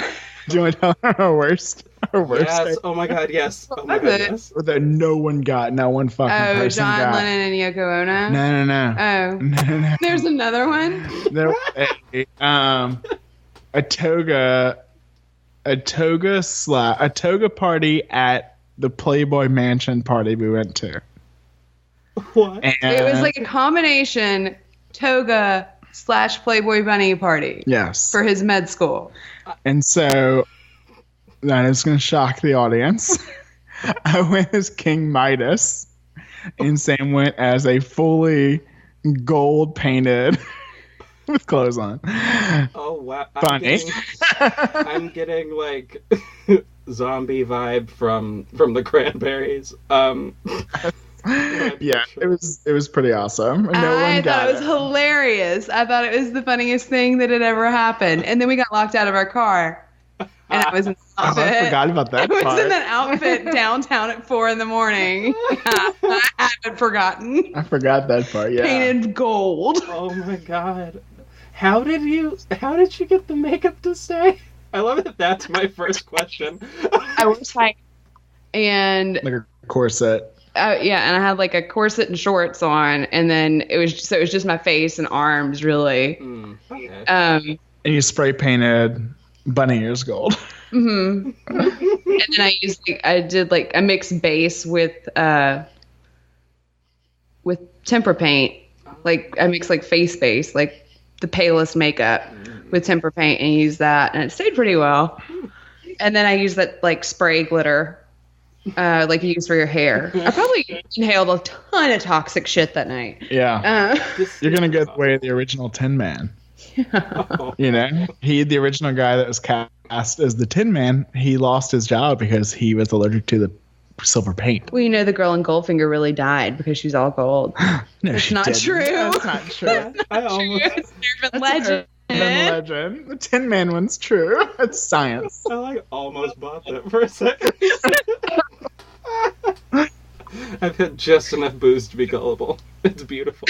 Come up with some more things. I do that, Tim, during the episodes. I do that shit all the time. I just reached that midpoint. Oh man. Oh wow. I don't know that I've ever. Now that I'm like genuinely trying to think if I have ever had a costume that like people just really haven't gotten like just from jump. We're too creative. Yeah. That's the problem. We think we're too clever. This might be the year that it happens though, because for me this year it's gonna be so there was a brief time wherein there was there's that time when there was a weird gender flip in the DC universe and Wonder Woman was a dude for a day. There was that. Yeah. So, and it was called Wonder Warrior. So that will be one of them. Yes. Yeah. Love it. Wonder Warrior gone rogue. So I will have a motorcycle jacket and a couple other things because badass. And with the same jacket, the next day and a lovely wig, I will be a failed Slayer Awesome. from Buffy the Vampire Slayer. Oh no. I will have failed as a Slayer. And the day after that, it will be, it is a long, complicated name in Spanish, but it's basically The Corpse Bride of Death and Roses. Wonderful. Yeah. Awesome. That's going to be real fun. There's a dance that goes along with that one that I have no idea. But Jacob was trying to convince Remy to do Michael Jackson Thriller. Like, and Remy just like wasn't buying it. He's just not into it. I tried my best. His best costume was the Jack Skellington, Cool. Jack the Pumpkin King costume I did a couple of years ago. It's still my favorite I've ever done. That's such a good costume. I love it when people do that one. It's so great. Yeah, and then he was Vintage Robin, and my daughter for her first Halloween was the Penguin. And she had a cigarette holder fixed to her pacifier. I love it. It was the Because we're cutest good thing. parents. It was the cutest thing ever. That is the literal best, and I love it so much. Oh my god, that is so amazing. I'll send you pictures. Please do, because that is the most epic thing I've ever heard in my life. Remy was like Burt Ward, like Robin. And it was like cosplay level. Like that, I outdid myself on the sewing that year. Yeah. That was the year that I was like, never again. Like now I'm buying and altering things. But I did all from scratch, all by hand. Ooh. And I even like put rivets in. Yeah. Like it was a moment of pure insanity. And looking back, I don't know why I did it, but he was cute. Oh, that's a tough. Oh god, that's a tough thing. I am like during the summers, I work with various theater companies in the area. My county is good at a couple things. Theater is one of those things. So it was inevitable that I was going to do something theater related. So I do costume design during the summer. Cool. Yeah, I love making things. That made me connection. I love it. But there are a whole lot of things that I just sort of refuse to do in terms of like making things. Adding rivets to things. No, that's a hard no. I'm just not gonna do that. Yeah, I watched her and heard her cursing doing it. So The one part of the costume I gave up on were gloves. Oh god. I decided I knew how to make gloves, and then I decided I would not be making gloves, and that was my one defeat that year. You know what though? That makes a lot of. I've never once in my life made gloves, and I never will. I absolutely won't. Because And making tiny little gloves at that point too, like for little bitty hand. It was a stupid idea. Like I can't believe I cut it out. Like I was going to do it, and you made one. I made Valiant. I made one, and it didn't like come out like I wanted it, and it looked ugly, and I was like, no, no, going away. Valiant effort. Hey, it's there. That's more than I've ever attempted. Like I made did that thing where you like can send off a sort of like, I am struggling with how to describe it, but you can send to this place that like prints things onto fabric, and you can send them a superhero costume that is in a specific format, and you then just have to like cut it out and sew it, and that had gloves on it, and I absolutely refused. I just took those right off. Like nope. You're cute, Nightwing doesn't need them. Nightwing does not need closest them. we've come to like legit cosplay was That's the best. That's the best cosplay ever. I forgot about that. we were Thomas and Martha Wayne. Oh my god. Oh. He had like gunshot wounds, and I had like ripped curls, and he had like his badge for the like Gotham Hospital, and like it was really funny because you'd see people like look at it. And we brought Remy for some of it. Yeah, and he was dressed as Baby Bruce, and it was really cute until he started playing with my bullet holes and like got blood on me. But people would walk by and they'd look. I mean, how you're at a con, you're kind of trying to figure out what all the obscure stuff is to prove your geekiness. Geek cred. And people would stop and they'd look and they'd go, "No way, y'all are sick. I love it." That genuinely, that is exactly what I'm. Yeah, and Greg Capullo actually took a picture of us and tweeted it out. who was the artist on Batman. Well, he is now too. He's on Batman Metal, but he's heavy metal. But he was the artist on Batman then, so that was pretty cool. Yeah, and Scott Snyder likes you. Yes. Oh my God. Scott Snyder. So Sam used to write, was big in the comic writing world online. Comic media critic, or what was the comic journalism is what we call it. Their site was nominated for an Eisner. Oh. Yeah, that was pretty exciting. Damn, okay. Wow. But so Scott Snyder knew her, and when they ran into each other... He didn't know me. Yes, he did. He was like, oh, the purple guy. Yeah. Tell him. It was when he was starting year one, I reviewed the first issue, and I met him at con, and I geeked out. I'm embarrassed. Looking back, I was like, you could have been so much cooler than you were. And I didn't. And he came over to our table and was talking to some of the other people, and I introduced myself to him, and he's like, oh wait, I know who you are. He's like, you reviewed year one, the first, and I was like, I did. And he's like, oh look, then I'll show you this. And he pulls out issue number 2 that wasn't out yet and showed me. He's like, look, I put the purple gloves back in because you said you liked them. And I was like, oh my God, I'm gonna die. Yeah, that's amazing. Oh my God, he's excellent. That is awesome. Oh my God, wow. I've never actually been to a convention. I used to. Oh, you should go to the Boston one. The Boston one's awesome. My old publisher is from the Boston area, so they do Boston and New York every year. I actually went to the Boston Con. It was my first one to work as an editor and work with my publisher, and it was excellent. I like the smaller cons. I don't like New York. I like the New Orleans size, and Boston. Boston's gotten bigger though. I think, but it's a really good one. You should go. I just might. It might have. It sounds like you have the costumes. Right? Well, I don't now because I grew and it's a whole thing. But I have a Batman tattoo. I really, really love comics. Really love Batman. But the pace of it was just exhausting. Once I had 2 kids, it was so hard to keep up because you were having, to stay up with books, you had to do so much reading, in order to have a wide enough breadth to be able to review every single week. And I would do 2, and they had to be at least 2,000 words a piece. And the pace was too much. Oh, man. But you can go find me. All my old writing is on Multiversity. You're also on Know Your Meme. I am. Yeah, I did. I wrote a big commentary on an alternate cover for Batgirl that came out, and I ended up on Know Your Meme. It went viral. Oh my God. But I was the voice of dissent on the Batgirl cover.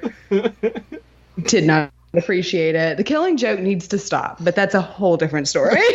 You know what? I kind of understand that actually.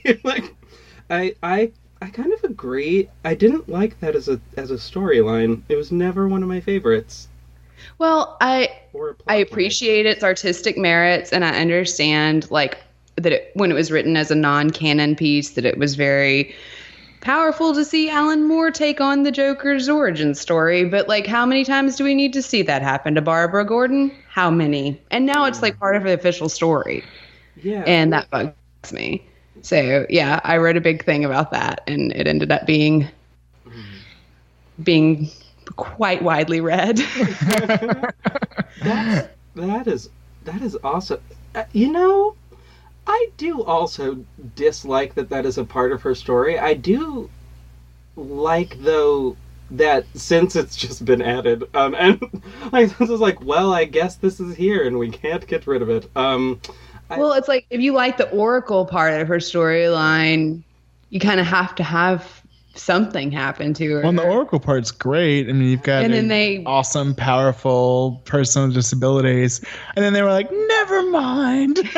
Yeah, we'll just fix her. That's the part that I dislike. I'm I don't like that she got her ability to walk back on that. I know so many people with disabilities were like, what the fuck? Yeah. That was my person. That was who I related to. Absolutely. So that was kind of That was kind of shitty. Yeah, it was. That 1000% was when I.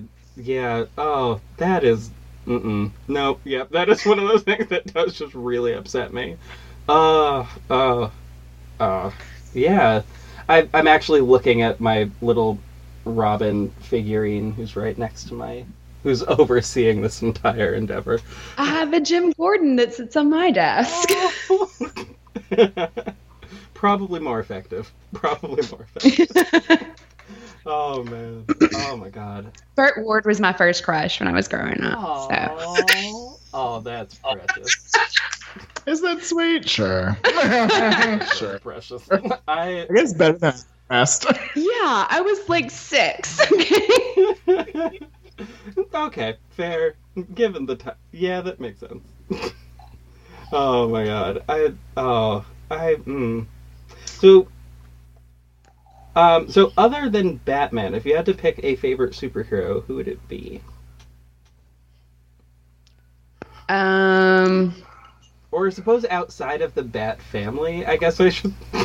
Yeah, no, you do need to specify because, like, yeah, his Batgirl would obviously be next. I'm very, very fond of Magneto. He's a villain though, but I love Magneto and I love Wolverine. I like X-Men. It's great characters. I like those characters. Great.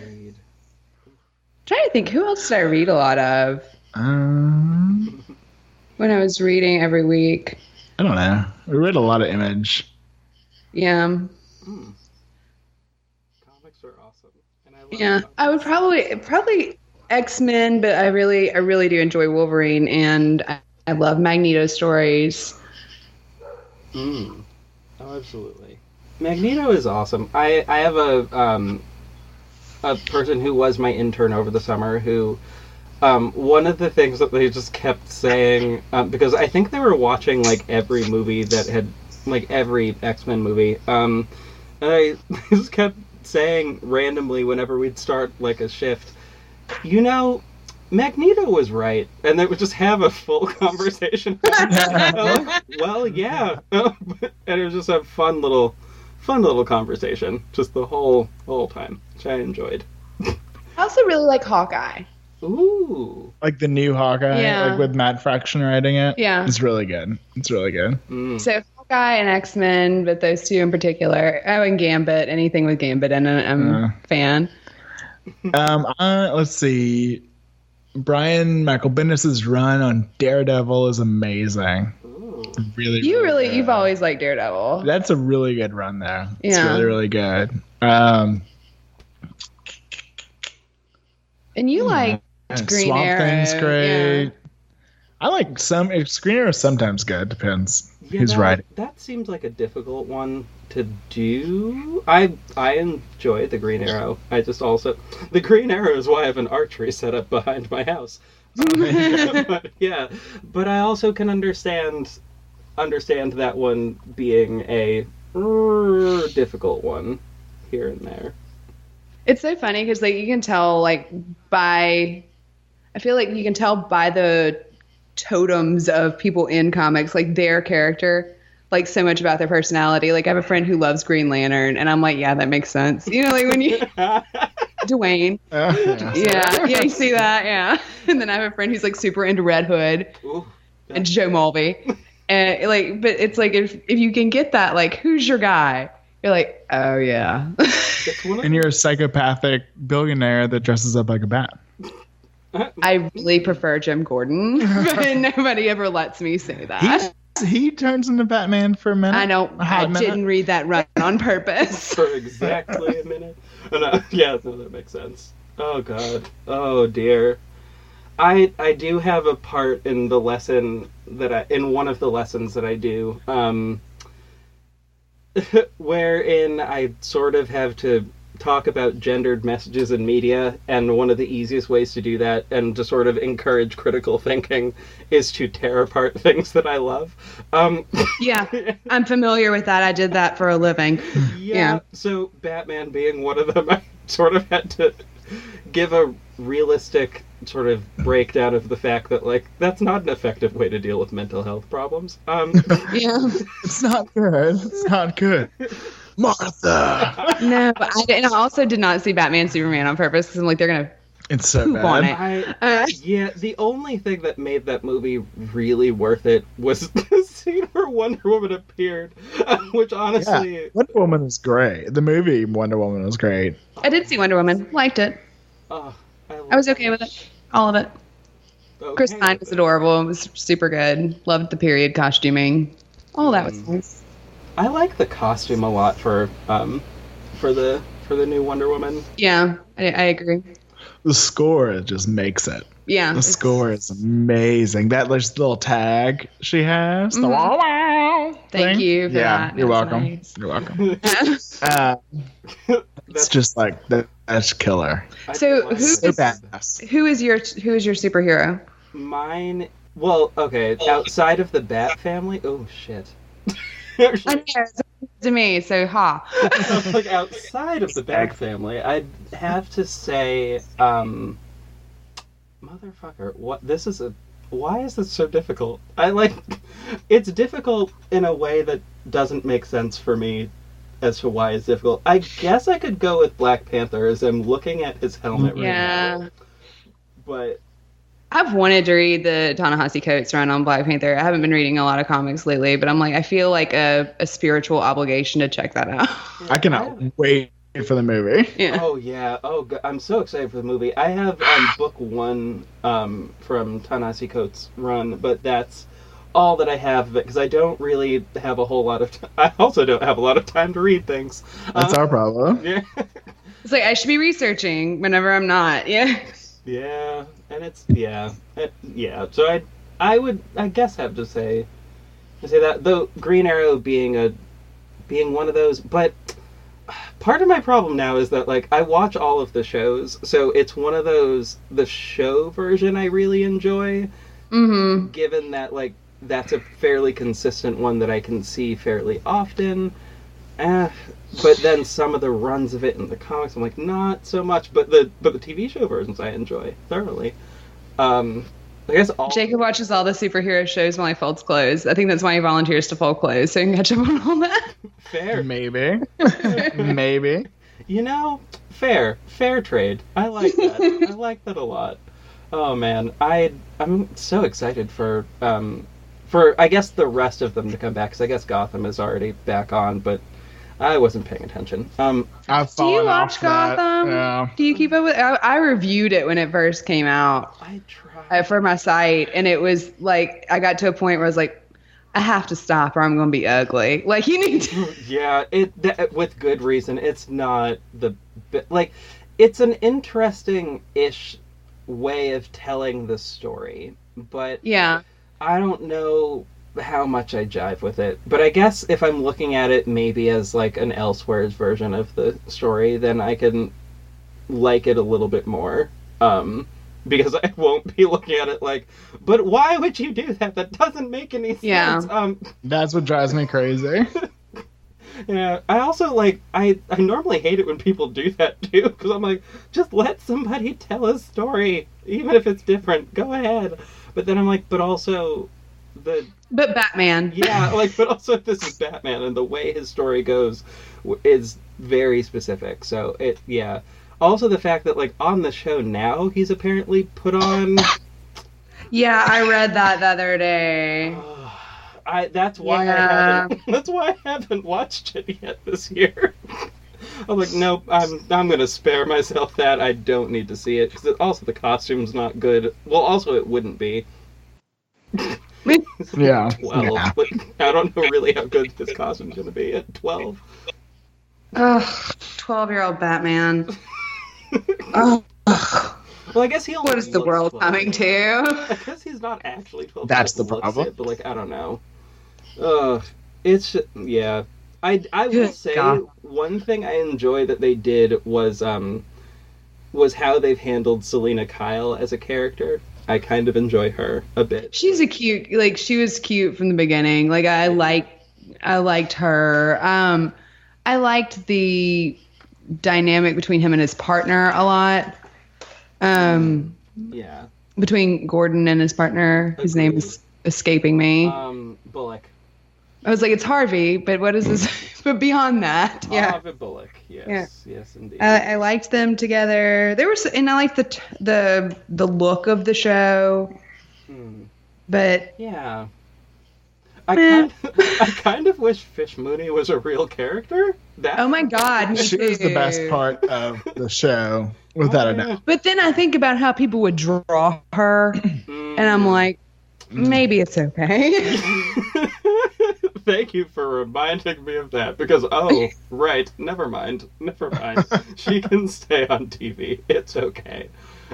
Oh, dear. Just let Jada Pinkett do her thing. Yeah. She's so good. I forgot. That was the part I liked. Yeah, so it's like why good. I kept watching it for a bit. And then they killed her off. I know she came back or whatever. Multiple times. Came back. Yeah, and I was like, she's gone. She was the only good part of the show. What the hell? The weird I still can't get over him not having glasses and a mustache. Like that was a huge thing for me. Because Jim Gordon and Alfred are my two people. Like I love them in the I know that's so weird, but I've always really liked those characters. And so when they brought him on, I was like, but you can't, but you shouldn't, but let's not. And then we can do without quote unquote sexy Jim Gordon. I don't think I know, right? We have sexy versions of every other character. Must we? And it's dude from the OC. Oh, hey, I kept waiting for him to get in a fight at the end of every episode. He did. I know, it was the same thing. Where's Pacey? See, not Pacey. Now you're mixing all the terrible teen shows we used to watch. What is his name? Adam Brody. Seth. Oh God. That's so funny. I'm just waiting for Death Cab to come in the background and play. Oh God. They followed. No, that wasn't Who Followed Me on Twitter. Just kidding. Sorry. There was Who followed you on Twitter? Now I It was cute is what we aim for. So I'm just thinking of things from that general time frame for me. I'm like, oh, one of them followed me on Twitter, and that was really weird, and I don't know why that happened, but okay, sure. Also, a band I never listened to. That was never a band that was no, I'd like them, sure. No, not once. It was very specific in my, taste in high school. It was female rockers. That was very specifically it. And that's still what it is. I can hear a chord, and I'm like, that sounds like Jacob's music. Like the stuff he listened to, when we started dating. I can hear certain, one note of a song, and I'm like, oh, that's it. He had a very specific palette. Oh, dear. I feel oh, very specific palette is always an interesting way to describe. It's a nice euphemism. Yeah, oh. It all sounded quasi happy sad and lived in that world between major and minor. That's it. I know exactly what that world is. Damn it. Oh my God. Lots of something corporate. Lots of that. Oh God, I love that. Oh, that makes me happy. Okay, so favorite villain. Choose one from the Batman universe, and then choose a different one out of the Batman universe. Other than Magneto, since we went there. Okay, fine. And also because he was right. He was right. It's true. He was. No more mutants. Oh my God, yeah, Scarlet Witch. Scarlet Witch is awesome. Love Scarlet Witch. And then I don't know, who did I get really excited about in Batman? I love them all. I love them. I mean, Joker, obviously. Everyone loves Joker. It's such a thing. Hot Topic tells you so. That's an easy one. It's too easy. I 1000% have a Daddy's Little Monster shirt hanging up behind me. Yeah, I did. I love the whole Talon storyline. Yes. Oh my God. Yes. So good. But there was a standalone 4-issue series on the Penguin a few years ago. It was so good. It was beautifully completely illustrated. Random and overlooked, but I really enjoyed that. I liked Scarecrow. You're just like Cillian Murphy. I do. That's all you care about. He's so pretty. It's disconcerting. You look at him and you're like, like, I don't feel like he should move, and he blinks, and I'm weirded out by it. It's just, I don't know. Yeah, I really do love Scarlet Witch. I like any kind of, I like a psychic bad guy. I like people that like can do. Like there are several in the X-Men universe that that have the mind power stuff, and I'm always interested in that. Like Cassandra, what's her name? Oh, It's like Professor X's sister. fuck! I know who you're talking about. Terrible looking. Yeah. Like she's scary looking. But anybody that can manipulate minds, I'm super intrigued by. Those are always super fun. I'm writing a superhero. Well, I finished the writing portion. I'm doing a superhero audio drama. That's going to be awesome. Happening pretty soon. And I had to get through season 1 first, obviously, but in season 2, there's going to be quite a bit of that, and I think there's going to be a pretty large arc wherein someone is trapped in a someone has used mind powers to trap other people in a thing. Looking forward to that arc. That's going to be real fun. Sounds cool. One of my back burner always projects is a comic, and the main character collects people's stories and then can use the like powers collected from them to convince people of anything. Like he lies and it becomes their reality, and kind of has like a mind control power. It's like set in New Orleans in the 1920s, very Southern Gothic. There's a voodoo lady. It's a whole thing. I super love that, and please make that happen. That is amazing. It is my constant back burner project. It's the thing I won't stop messing with. You know, that I never have time for. Always that one. And you, Jacob? Oh yeah, you didn't answer. God, I don't know. You like Doc Ock. No. You love Spider-Man. I can't believe you didn't say Spider-Man. Because there's not a good like comic run of Spider-Man. Like I don't like Dan Slott. I don't like him in. I don't like him. He'll hear you. He's everywhere. I know, and he loves to like pick fights on Twitter, which is like one of the reasons I don't like him. Besides that he's not a good writer. Like I don't like. I mean, mostly what I read when we were like reading a lot was a lot of, like Image stuff, like. Saga is amazing. What were some of the other ones? We read like the whole. Oh. Hang on a second. The audio cut a little. Amazing writer. What did he do? Which run? He did Daredevil too, didn't he? Who did he do? That he had the big run on that you read? I don't remember. It was an early something. I don't remember. But yeah, you've always like. You're geeky, like, if I got a Batman thing, like, if I got a Batman koozie, you always got a Spider-Man koozie. Yeah, but, like, the run's recently not good. Like, the old stuff's great. Yeah, Spider-Man's a complicated one. Like, in that, like, I appreciate the character, I just always feel like the character's not handled properly. No, they hasn't been since the 80s. Has he had a good run, like, with the black suit? Run and that was the 90s, huh? It was like late 80s, 90s, yeah. And like Venom and all that. I mean, there has not been a good thing since. They did the Clone Saga, which was ridiculous, which Dan Slott decided to redo because he has no original ideas. He's gonna be so mad at me. And when he brings the trolls, when the trolls find us because of your Dan Slott comments. After years of incognita. It is fine. It is fine.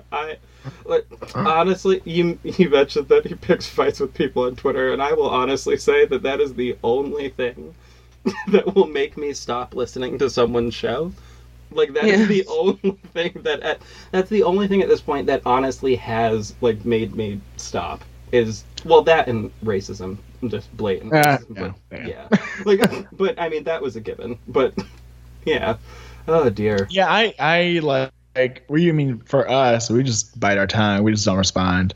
Yeah. Like if anyone like contradicts something, like in a bitchy way, like I'll just like all I'll do is be like no, and then just like copy and paste like 4 sources, which I did the other day.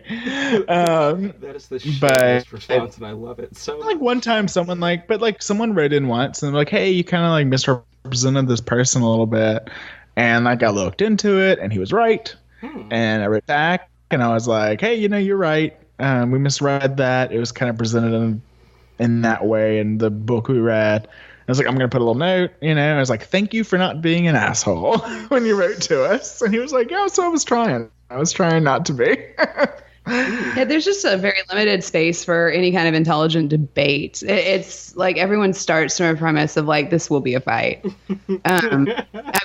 It's like all people want to do is humiliate you. No one wants to educate or inform. And it's exhausting. The online space is really hard. And that's another reason I kind of backed away from comics. Being a woman writing about comics got a lot of shit. Got way more trolls there.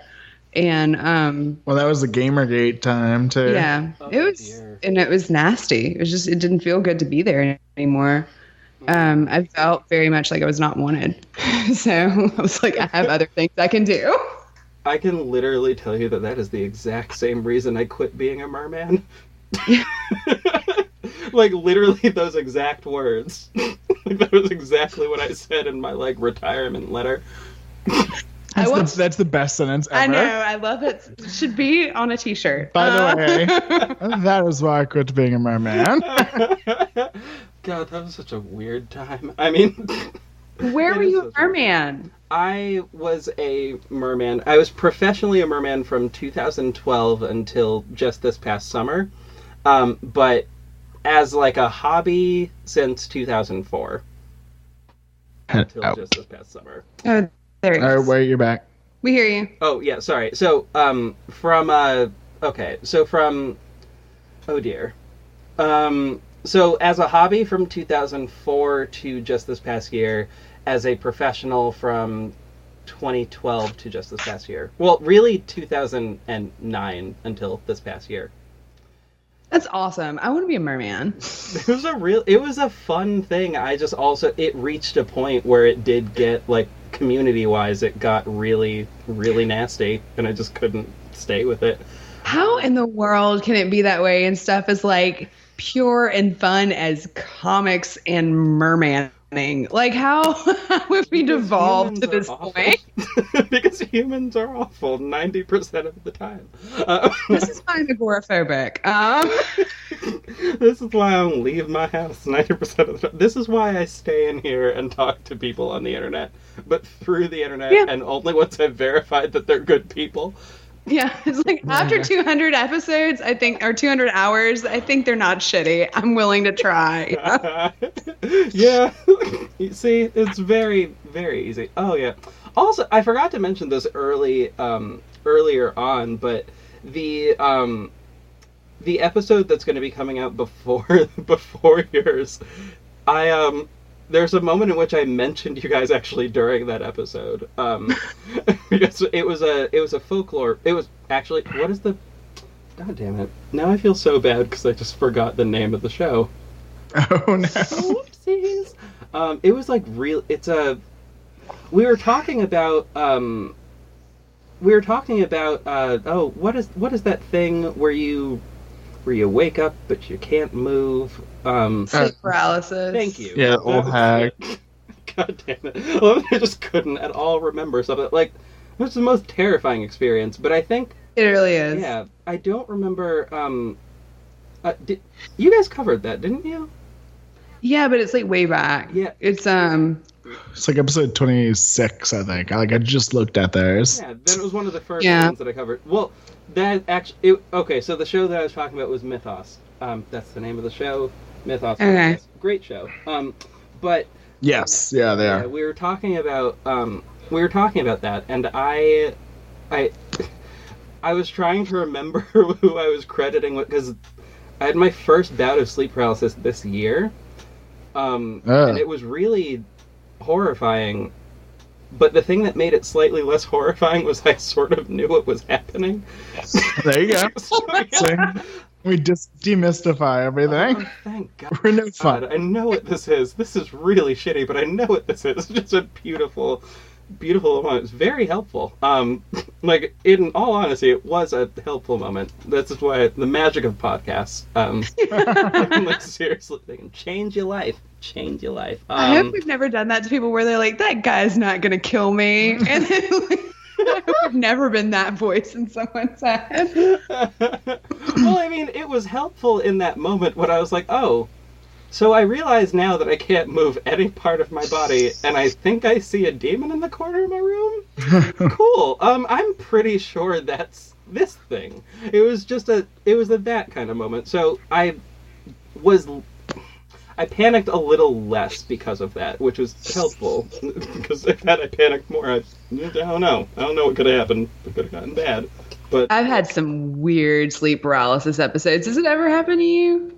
Yeah. Yeah. But nothing like memorable. Oh god, I've had some where I had one years ago, I think before we had any of our kids, where I was like in our bedroom and I'd gone in the middle of the day to lay down, and I woke up and there were like these two dirty kids in my bedroom. oh shit. Wait, didn't know you had one when Odette and your mom's.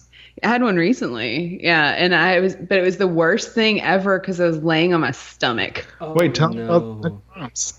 That's when I was laying on my stomach. But Odette was sleeping in the same room. Yeah, like my mom has a crib set up in my old room, for when we're there, and Odette sleeps in there, and I had an episode of sleep paralysis, but I woke up on my stomach, and she lives out in the middle of the country. There are no lights. It's pitch black. Oh, But like I was on my stomach, and I thought it was whatever was in the room with me was trying to get her. Oh no. And like I couldn't get up to do anything about it. And then like the more I tried to get up, like whenever I'd push up, I could feel it like in my ear, like leaning down in my ear. And it was like, and I had that moment where you like dream you get up, you know, like, and I thought that I had gotten up and like got her and gotten out of the room. And then it was like I came to all over again and realized I was still stuck there. It was awful. Like it was the one, like I was not right for a couple of days after that. Like it really upset me. Ooh. And like eventually I woke up and got my bearings and like knew where I was and didn't feel haunted or anything like that. But it was a nasty experience. Ooh. That is, God, it is so horrifying. Like, I'm used. It always feels like a shitty example. Like, I'm used to nightmares just in general. Like, they're sort of, like, I'm used to them just happening. I don't really, like, but I think that, oh God, actually, the most horrifying experience involving being unconscious, happened to be kind of. How about those? Oh God, I am Not waking up, no. Yeah, I'm more related to the wine we were talking about earlier. Woo, so I wound up having like a really weird fever flu thing, and it got so bad that I hallucinated for the first time in my life. Had never prior to that really had like a hallucination that was interacting with me, which was super fucking crazy and really very scary.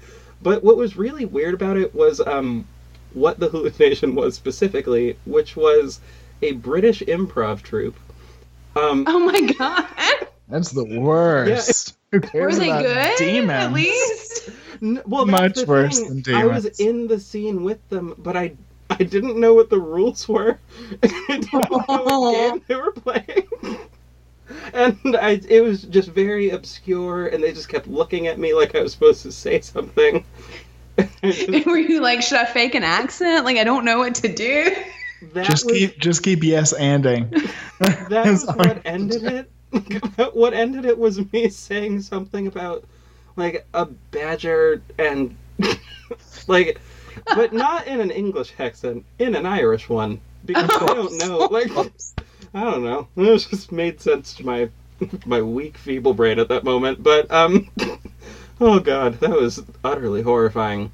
So, that will lead me into a question, which is... We have questions. Have you ever hallucinated something, and what was that thing? Other than, of course, a demon being in a room, and not being able to... I don't remember any, but I talk in my sleep. Oh my God. And I've had few weird things I've said in my sleep in the past that Sam has reported to me. Like one night I heard I woke up because I heard somebody hit a telephone pole by our apartment, like a car crash sound. And Jacob didn't wake up because he doesn't. And he sat there a minute and he said, officers will be at the crash soon. What the fuck? And I was like, that's not okay. That's a weird one. That's horrifying. But also kind of cool, but also kind of terrifying. And one night we were in bed and he started saying his friend's name and often enough and frequently enough that it woke me up. And I picked on him about it the next morning. I was like, what the hell were you doing calling out your friend's name in your sleep? Come on. And then that day we found out he had died the night before of meningitis. Oh. And it was very, very strange. Oh. And he kept saying I have to go see him. I have to go see him. And so he's psychic, but only when he's asleep, which is probably fine. I can't deny it then. I mean, that's not an inopportune time to be psychic. Well, Jacob, in Louisiana, you have to consciously want to not believe in ghosts. You have to consciously not want, because everybody's just yeah, ghosts, it's a thing. They're right here. Yeah. And Jacob so does not want any part of it. And so I think he shuts it down any other time, but is defenseless when he's sleeping. Oh. Oh God. I had I don't know what it was when we were. I don't know if I told this story on the podcast, and I apologize if I have. But when we were out driving one night, I'd gone to pick him up late from an airport, near my mom's house, and she had the kids, and so I was like, let's go ride around, because it's all there is to do where I grew up. And I decided we were to go drive out to it's not a reservation, but it's the land where my tribe is, and the church where my dad was an altar boy, which I just never been out there.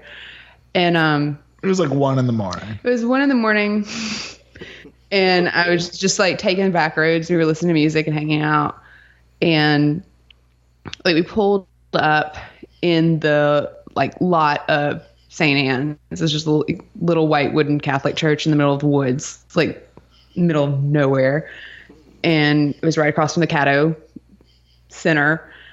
And I was like, I want to take a picture to show Dad we came out here, he'll be amused. And then I looked out and saw that there was a circle of cement on the ground with rose bushes planted around it. And I was like, I want to go see, maybe that's a monument thing, let's go look at it. And so we get out of the car and we walk over, and I swear to God, when I got there, out of the corner of my eye, I see these 2 kids just standing there. I mean, they're mismatched in time. One looks colonial and one looks like they're from 1950. Oh God.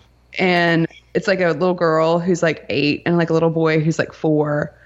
And they're just standing there staring at me. And I could not look away from them. And I mean, I know they're not there,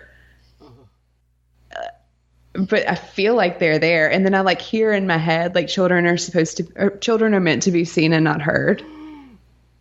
And I was like, we need to go. And Jacob's like, why? I was like, I can't tell you right now. And I start walking backward toward the car. It was just the weirdest response, because it's if I run, it's not gonna, I don't think they're gonna if I run. And I was like, they're not there. I was like, but if you tell them they're not there, they'll be there. I don't know, it was the weirdest internal battle thing I've ever had. But we got back in the car, and he's like, you have to tell me what's going on with you. And I was like, not until we're off this road. I wouldn't even talk about it. It freaked me out. It was the most clear, they were there. They were, but I know they weren't. But I guess it's the closest thing I've had to a hallucination. It was creepy. But then my grandmother died a year after that, and when we went back to that church, they had our funeral mass there, and I looked over, and in the spot where I'd seen the kids, there were 3 gravestones. Oh. It's not a graveyard. Like it's not a whole graveyard. It's abandoned. Oh. And yeah, there were some gravestones there. Oh dear. And that really freaked me out. Well, yeah, that yeah, I'm feeling the ghostly feels at the moment. It was creepy, and it was not even like I've been in places and like been like somebody died here before. I do that regularly, but I've never seen anything like that. Yeah, seeing it, I suppose, is a whole different. That's a whole different ballgame at that point. It's another level of screwed up. I'm entirely fine if weird ghostly things just sort of happen around me. At this point, I'm confused that they don't. Like, I don't know. Yeah, I've had that feeling before too. You know, ghost person, if you would like to, if you have any unfinished business, please, by all means, I will help. It's fine. Just, I've seen all of Ghost Whisperer. I think I can do this. Yeah, I've never thought that. No.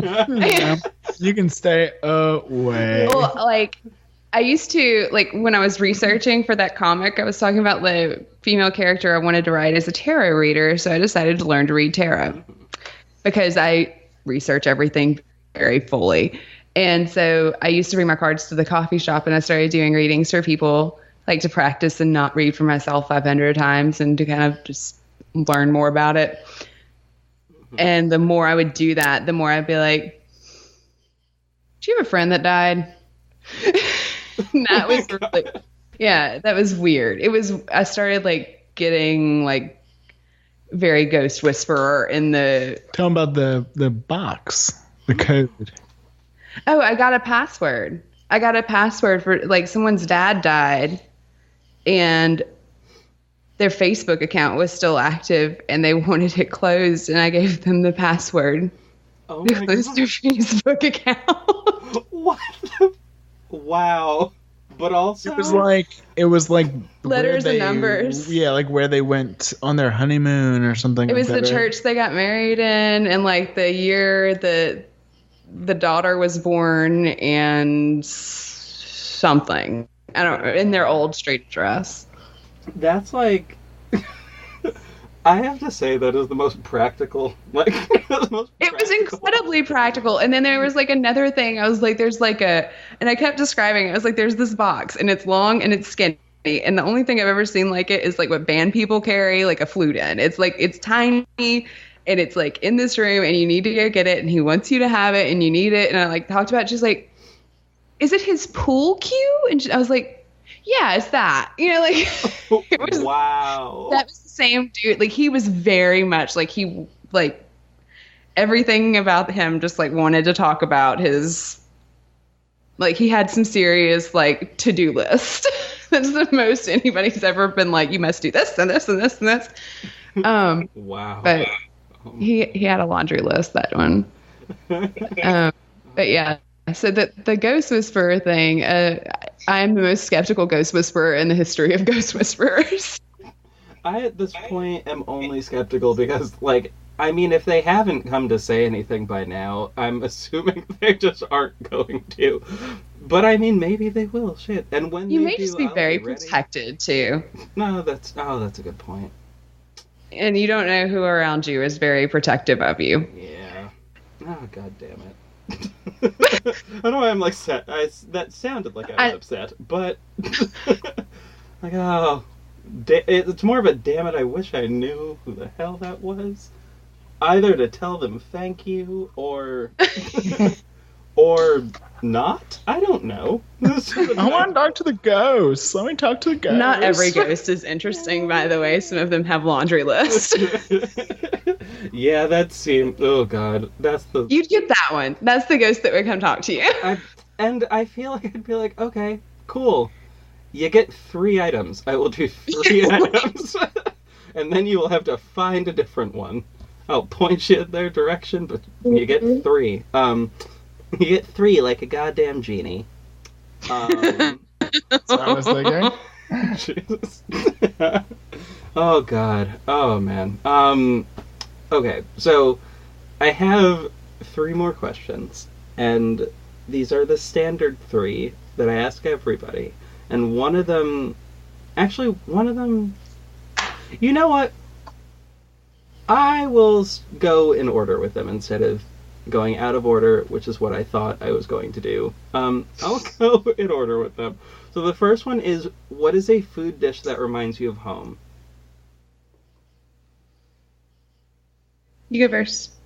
You go first. Mine's easy. It's just like kind of home Cajun cooking. You know, is there one more than? I mean, probably gumbo the most. Mm-hmm. Yeah, and because I spent years trying to make my gumbo taste like my grandma's gumbo, and so without a doubt, that's definitely the one that brings me home. I was going to guess that too. It is kind of tropey for me to say that, but it's true. No, he did. He spent years, and I ate all the practice gumbos because I love him. And now you like it. And now I'm happy he practiced. Damn.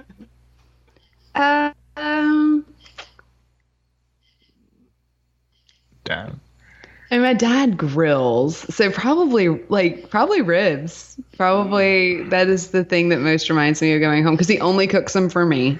Oh. Because they're a pain.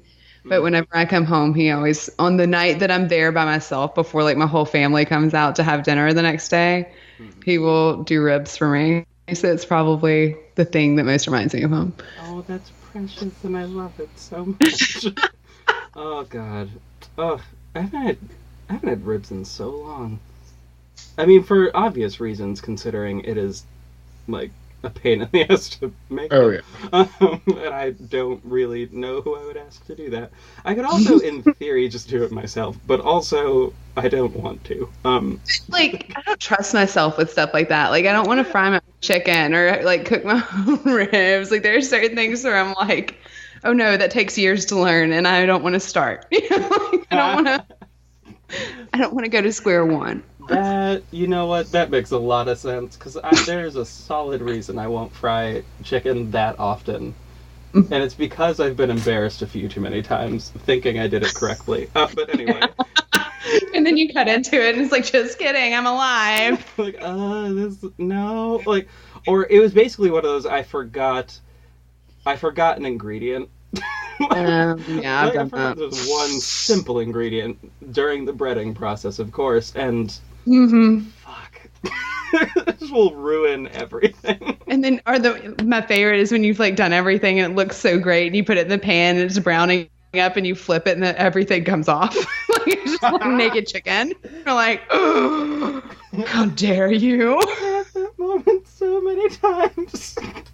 Oh God! It's because my grandma wouldn't teach me how to cook. She just wouldn't do it because gender and patriarchy, whatever. Anyway, but yeah, that's a whole thing. Like there's a lot. Thankfully, where I'm from, that's not part of it. Like all the men cook. Yeah, that is so practical. Also, like that's really my thought. Is I'm like, that's just really very practical, just in general. My mom hated cooking, still does. Hated it. It was always a chore. She never, and so like I'd be like, teach me, and she'd be like, I just want to get this done. Like, please just let me get through this. Like when I come over, she's like, Jacob, do you want to cook? Yeah. Oh God. Oh God. So slightly absurd story that I will ask the next question. But I feel like you both will appreciate this. So one of the things that I feel like I can cook fairly well is mac and cheese. I love mac and cheese. Mac and cheese is lovely. The best mac and cheese I've ever made, I almost fought a bear over it. Fought a bear? Yep. So what? So I live in the middle of the woods, and there's a nature preserve, or in this past house, there's a nature preserve behind the house, and I was the only one home. I knew this very specifically because I literally waited for everybody to leave before I made it, because I'm selfish. But It happens. Yeah. So I was just sort of in the house by myself making it, and I feel these eyes on me, and we had a door that is basically just a glass door with like wooden things around it. And I looked outside that door, and there was a bear. It was Oh my god. it was a full-grown adult male black bear just chilling on my porch. And I logically ran out of the room, like, obviously. Yeah. But the weird thing about that was, based on how our kitchen was set up, is I had to run towards the bear so I could get out of the room. Which was really just a very, very surreal unnerving moment. Like, heading straight for it, and I'm like, and turn. Real quick. Just right there. You looked brave for like 30 seconds. Oh, yeah. Charging the bear. Just kidding. Oh, yeah. I also did have the kitchen knife on me at the time, which, like, it probably did look really You good. told me you killed a bear with a kitchen knife. I was... Well, here's the thing. I called... Well, I realized that nobody I've ever known knows the number for animal control off the top of their head. No one. Not a single one. And we all lived in the woods. Whatever. It's fine. So I called the human police because I don't know who the fuck else I was gonna call. So I called them basically to figure out. This is how serious I was about this mac and cheese. I called them to figure out if it was a felony if I killed the bear. Because I was like, look, one stab to the head and this will probably be fine. Like, I think I can get this. But I'm really not sharing this mac and cheese. Like, it's not gonna happen. When you're an old man, the story's gonna turn into like, I killed the bear. I cut this macaroni and cheese from his stomach. and then I made bear macaroni and cheese. I mean, I did. Then I wore his cloak. I did watch the bear, like, try to jump over a dumpster and fail. So, did he become less intimidating then? It really was. Like, now, because I still live in the same area, like, if I see a bear, I'm a lot less afraid of it. I'm just sort of like I'm not going to get out of the like, if I'm in my car, I'm not going to get out of my car and, like, just walk past it, because I'm not an idiot, but... Maybe it was your spirit bear. I really hope That's what I would think if I saw a bear fail to jump over a dumpster. With how badly it failed, I just really don't want it to be my spirit animal. I was like, I'd be like, simpatico. You and me, bear. I get you. Have some mac and cheese. See, Jacob would voluntarily share with the bear. that I would not. Even then, I wouldn't. No, but that's literally because the mac and cheese was that good. And when I did eat it, it was good enough that I reaffirmed that, no, I really would have fought over this. I would have fought and probably died for this thing that's really just... No. There's just some days where food is really a serious thing for me. I get it. And, Jesus. Oh, God. Anyway, so that's, like I said, I figured you'd appreciate that story. It's a very random one, but, God damn it. I lived a weird life. The next question is, so bringing it back to superheroes again, because of course I am. Well, actually, yeah. No, yes, that's the question. That is the one. If you could have a non-conventional superpower that is honestly just basically a selfish one that would just exist to make your life easier, what superpower would that be? I can give an example. I know. So, would not require sleep. That would be yours? Yeah, it's like if I'd never had to sleep. That would be amazing. That's legit. Like, I mean, sleep is nice, but I don't ever get good sleep because I work and have 2 kids and I'm on call and all of that. And, like, if I never had to sleep, I could use that time for so much. I actually really, I like and appreciate that one. I think that is a very good choice.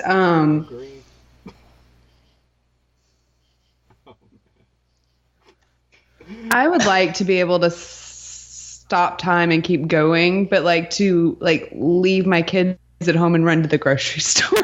Like, Like, just A pause button. I would like a pause button, and like if I could pause the house and then go do whatever I needed to do, and like not have to worry about them, and like know that they are paused in suspended animation and nothing bad can happen while I while I shower, even like just a pause button. Just don't pour flour all over the floor, which has happened.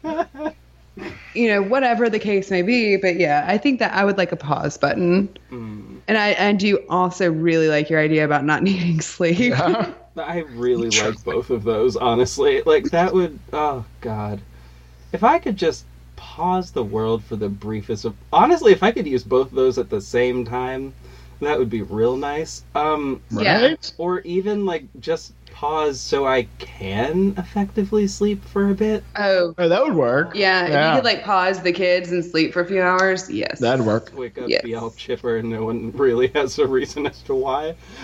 It's a fun thing. Yes. Fun idea. Oh, man. That's wonderful. I like both those. The example one that I always give people is I would love to have telepathy, but specifically for dogs, because I want to know what their secret to happiness is. They clearly have one, and they do sleep like 20 hours a day. That might be it. It's probably that. And then like they wake up, they like eat, they lick their balls, and they like go back to sleep. They don't have balls. That's it. Fritz licks his tumor. He did. He did it before. That's it. He chased a squirrel today. He has dementia. Yeah. Jesus.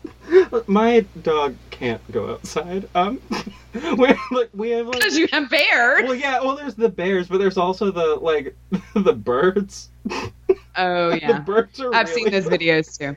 I've seen them. Yeah, the birds are really the problem. I don't need a vulture just thinking that my dog is just going to be its next meal. I really just don't need that. She's really tiny, so it's just not gonna...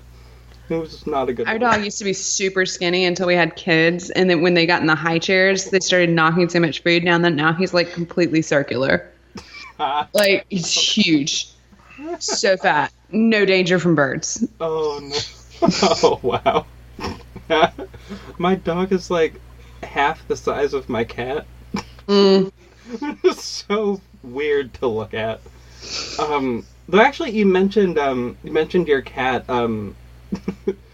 like climbing into the crib and sleeping with the little one.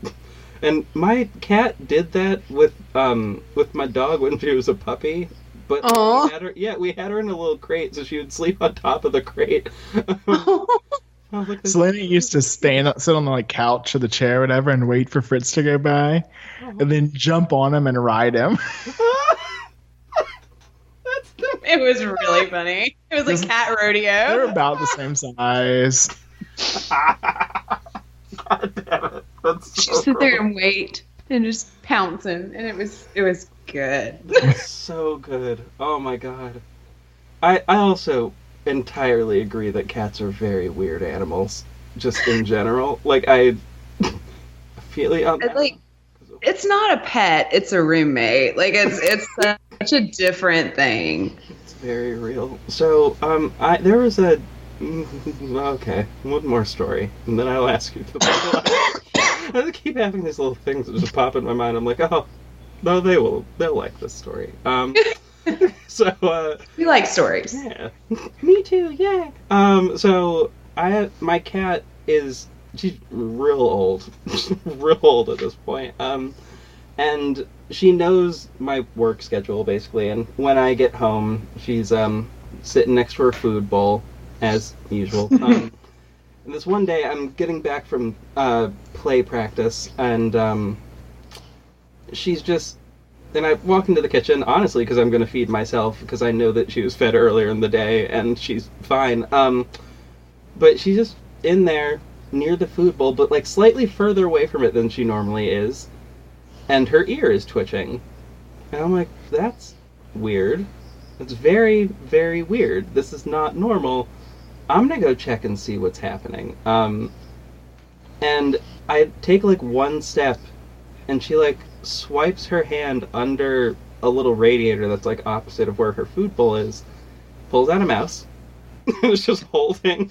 The mouse wasn't there before. The mouse was not just like chilling underneath there before. It was like, no, the mouse just ran out from like a little hole that's like right there that we have since patched up, but it just ran out from that.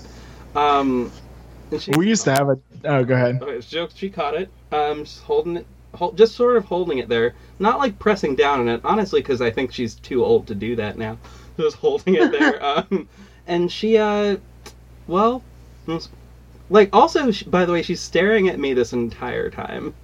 Oh. Making eye contact. It's real weird. And I guess the quick and dirty end of it is she swallowed the mouse whole. Just in one. Yeah. Just like, oh. Like Scar. Yeah.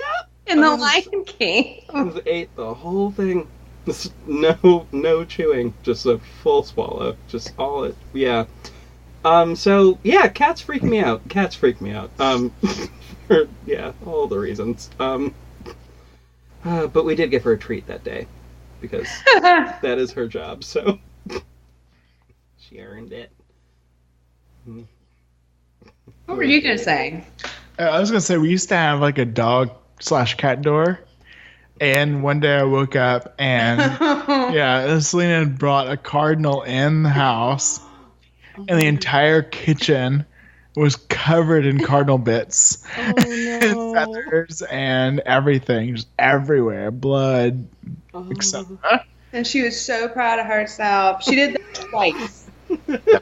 I always love it when they're proud of themselves, but you're like, this is really creepy. Like, this is actually really not great. You walk in the kitchen and it's like, what has happened here? And then, like, No, I like woke up and I'm like, where's the coffee? Oh, look.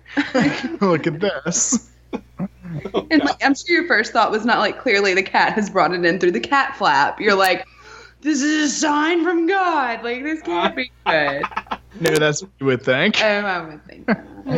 I honestly, yeah, I would have thought the same thing. Not a like, this is a clear sign that the world is going to end. It will end in 5 days. And I have to. Suppose I should count these feathers so I know how long I've got.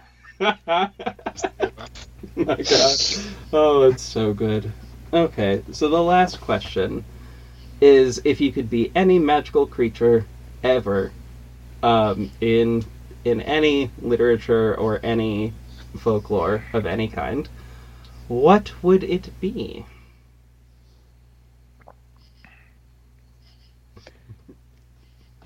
God, we've done so much research that I know that like they all have really horrible lives.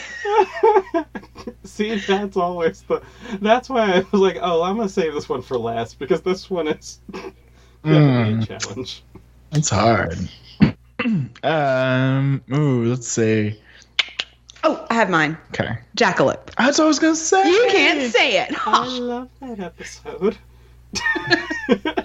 I want to sing to cowboys and drink whiskey. We have sold so many jackalope shirts. So many. Oh my God. Everyone loves a jackalope. Damn it. It's like the only one we've told a story about that hasn't been tragic. Happy jackalopes. I don't know. There's some really cool ones. Like one where, like, I mean, there's some cool mythical birds. You like coyote too. Coyotes are cool. Like Native American coyote. Yeah. Oh yeah, that's awesome. I love Native American coyote. Like the trickster god. That's pretty cool. It's pretty cool. He's always got stuff going on. I like that one. I like that one a lot. Wasn't that one in mentioned in Unbreakable Kimmy Schmidt? I feel awful. Oh no, that was the spider. That was the spider. Spider. Got it. I'm like, I don't. I was like, It shows. This conversation is happening. That show is so terrible. I love it. I agree. I'm like, why? You just like the whole time you're like, no, it's so bad. You can be like, if I couldn't be a jackalope, if Jacob had spoken first, I would want to be a Selkie. I thought you were gonna say that. Yeah, I like the Selkies a lot. I think that they have it pretty good. I like the seal coat thing. I agree. Up until a dude just sort of steals it because he's a. But that kind of shit can happen to real women too. That's why I'm like, you know what? Actually, this is Like, unless we're gonna eradicate story. sexism completely, I don't think it's that much work. Just keep an eye on your clothes. Oh God, that's just so. Oh God, Wow, that just really. It's just really just dawned on me. I'm like, wow, no, that's really the most believable. Of like any mythical animal, like that is really the most believable one.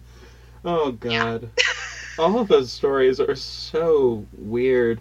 Even the even the male Selkie that like just sort of casually strolls up, has a whole bunch of sex and then leaves.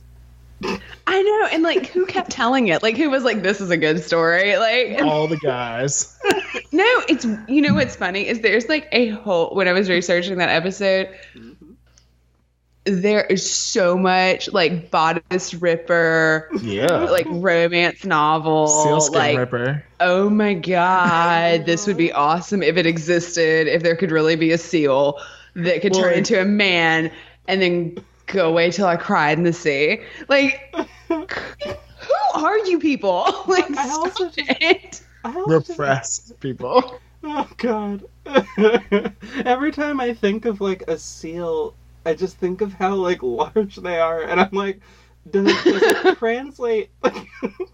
No. It's like the blubber is part of the coat, I assume, or I would not want to be one. Gotcha. Maybe the blubber just redistributes to the correct places. Maybe. I just got a really weird image, and I kind of love it. Look. Also. Oh no. We love all body types, okay? Yeah. But like, it's a really You're beautiful no matter what your silky coat says. the image is Like, another moment of pure happiness that I would throw at a lava monster was when we went to La Jolla, and I like went out and there were just like sea lions and seals all over the beach, and I like went and sunbathed by a seal. Like, I laid beside it. It was a sea lion. But like I went and like laid down, and it was like, that's cool with me. And like I laid like next to it and just like laid out in the sun and took a nap. And that was pretty exciting. That sounds like the actual best. Like, oh my God. I just And then it went. It did honk at me eventually because I tried to touch it. Yeah. Tell the whole story. I pushed it. I pushed it just a little too far. It didn't want you to steal its coat, is why. Probably. So was it a seal or a sea lion? That one was a sea lion. You can't get to the seals. They have a designated beach area where they pup. They were pupping when we got there. Yeah. Oh, I see. Oh, well, So they were over there, and the sea lions were on like the pedestrian beach, and we're like, "It's cool if you hang out with us." And I was like, "Awesome! I'm so glad you're not snobby like the seals." 1000%. I'm not gonna lie that I'm googling sea lion just to make sure I have the right image in my head. Yes, I do. Okay. Like I was thinking for a second. I'm like, do you mean the real large one that? The walrus. Oh, yeah. I got pictures of that too. Don't worry. Like those. Sam smiling as big as she can, sitting next to the sea They're lion. huge. Like, they're very impressive animals, but I was just like completely charmed by them. I love a pinniped. They look so dog-like, and I love them, and I just Yes. want to hold them. I felt too. So I love It's like me and 17 kids on the beach, and I'm like, I don't care. Like, just judge me. That is perfect. Oh my God. I also didn't realize they can live for like 20 to 30 years. I thought it was shorter of a lifespan than that. I don't know why I thought it was a shorter lifespan. I guess that I don't know. I never thought about it. Yeah, it does seem long. Wow. I mean, they have to reach marrying age. Slick and silky. Oh God, that is another component of that myth that I didn't think about, which is how old is the creature that has just suddenly come out of the water? Oh my God, I hope they're all adults. We now don't I'm ask like, questions. Now I'm thinking about it. Wasn't the Little Mermaid like 10 or whatever? 16. She was 16. or 15, depending on which version you're reading. But I think Hans said 16. Hans Christian Andersen was a weird dude. He was. Okay. So there's a podcast that I also love that is, the episodes are all very short, but I love them. It's the Dirty Bits podcast. So it's like... I have heard no of it. I've not listened to it yet. Oh, you should. It's good. Wonderful. It's good. Yes. Have you listened to Singing Bones? Singing Bones is good. Didn't that one stop? I don't know. It slowed down. I don't know if she's still making them anymore, but it was good when it was existent. Yeah, I think she did stop. But I'm not sure. But I think she did. But in any case, yeah, I like those ones. I like those episodes. I listened to all of them, just sort of in a very short period of time. Yeah. Wonderful. But yeah, she did an episode on Hans Christian Andersen and all of the dirtier things about Hans Christian Andersen, which really... basically, it was just the masturbation journal was the part that got me. I couldn't find that. I looked for it. I didn't even tell me about that. Because I couldn't find it. I was like, maybe that's just lies. Nope. She found it.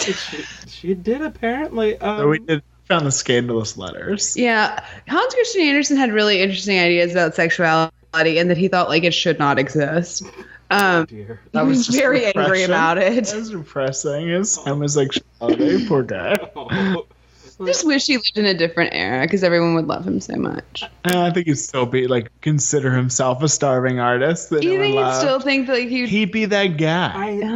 that guy. That one time where he just went to someone's house and stayed there for an extended period. Yes. Was it Charles Dickens that kicked him out? Yeah. That was you have to go. See, and he just ghosted him. That's the part that has me thinking. I'm I think I can see what type of person he would be. You know exactly now, what and I'm he'd be oh no. That guy. Yeah. You might have dated that guy. I dated the guy. Yeah. God damn it, I have. Oh, Jesus. Yeah. If you're in the art scene, I can promise that. Her last ex. But anyway. I want to say forgive him for it because he made such enduring stories. But then I'm no, you were just an asshole. You were just weird and you freak people out. No matter why. He wasn't a great writer, though. Yeah, but then he went and stayed in Dickens' house to the point that he was the original ghosting. And then also just started pretending he wasn't there. And then realistically, the stories that he wrote are also all very odd. They're all very weird. They're good. They are weird though. Oh yeah. They get so preachy in such weird places. And oh god, with the yeah, politics and the Little Mermaid. Why the fuck? Well, all of his women, it's if you have ever had a lustful thought in the entire world, you're going to die. He gives women no room to be interesting. God damn it. Just sharp-sighted. I quite literally was drinking out of a fucking patriarchy wine glass earlier. Yes. Yes. Yeah, that's my favorite. Shout out to Wine and Crime who sent me this drink. Drink, not the drink. Nice. The wine glass. It is literally the thing that I drink out of when I'm recording. Perfect. They will love. We used to have a set of 2 wine glasses. One said "Put on your red shoes," and the other one said "And dance the blues." But one of them got broken. Oh no. And it makes me so sad every time I think about it. Oh no. That does make me sad. I like those. Oh. I'm also a David Bowie devotee, and I was before he died, and it makes me really angry that he and Prince died because now I feel all of my paraphernalia and memorabilia that I have collected looks like bandwagon stuff. Not at all, because you can tell when it was purchased prior to their death. You can tell, because there is a sudden influx. If it looks too clean, Yeah. If it looks There too you go. clean, then they're a bandwagon. But if it looks like it has existed, Been lived in. Yeah, that was exactly the words I was thinking. I'm like, that's, well, yeah, I guess that's it. Oh man, I also feel like slightly bad about that because it was one of those. I liked both of them from afar. Does that make sense? Yeah, like I was aware of them and was like, hey, they did great things and made it honestly easier for me as a human to exist in this world. Great. And like could appreciate them on that level, and then never really listened to the music that much. Just because it just wasn't like. I mean, I mentioned earlier it was all lady rock all the time. Yeah. And still is. So like it just hasn't come up. I don't know, man. Bowie and Prince is pretty close. Yeah, because like Bowie, I don't have an excuse for. Really, actually, there is no actual excuse there. I will say, Under Pressure, I thoroughly enjoyed. So, have you heard the version without the music? No. Oh my God! It what will change your life? Like, really? Yeah, like you can find it on YouTube, I think, and it's just them two, Like Freddie they've isolated the Mercury. voices. Yeah, just Freddie Mercury and David Bowie, no music, God damn. and it's like haunting. It's amazing. It's perfect. My daughter, when she was like 6 months old, we watched Labyrinth because that's appropriate. And we watched it with my son, who actually did like really get into it. He loved like Nightmare Before Christmas and Beetlejuice and that, and like he was into fun, scary movies. And excuse me, Odette got super into Magic Dance, and she would dance, and it was adorable. Oh. And so that was the thing that I would put on to make her stop crying. And I listened to that about 4,000 times, and I was like, okay, we're exploring the rest of the catalog because I cannot keep doing this. And any David Bowie song would work. Wow. And I was like, this is magic. Okay. And so we like listened to David Bowie all the time when she was a baby. And she kind of picked it, and she kind of made it a thing. And it was fine with me. And it was funny because like eventually I was like, I wonder if Queen works. Queen did not work. It was like only David Bowie, and it would no matter what was going on with her, if I put it on, she would stop. And the two that I listened to most are Heroes and that version of Under Pressure. We listened to both of those a ton.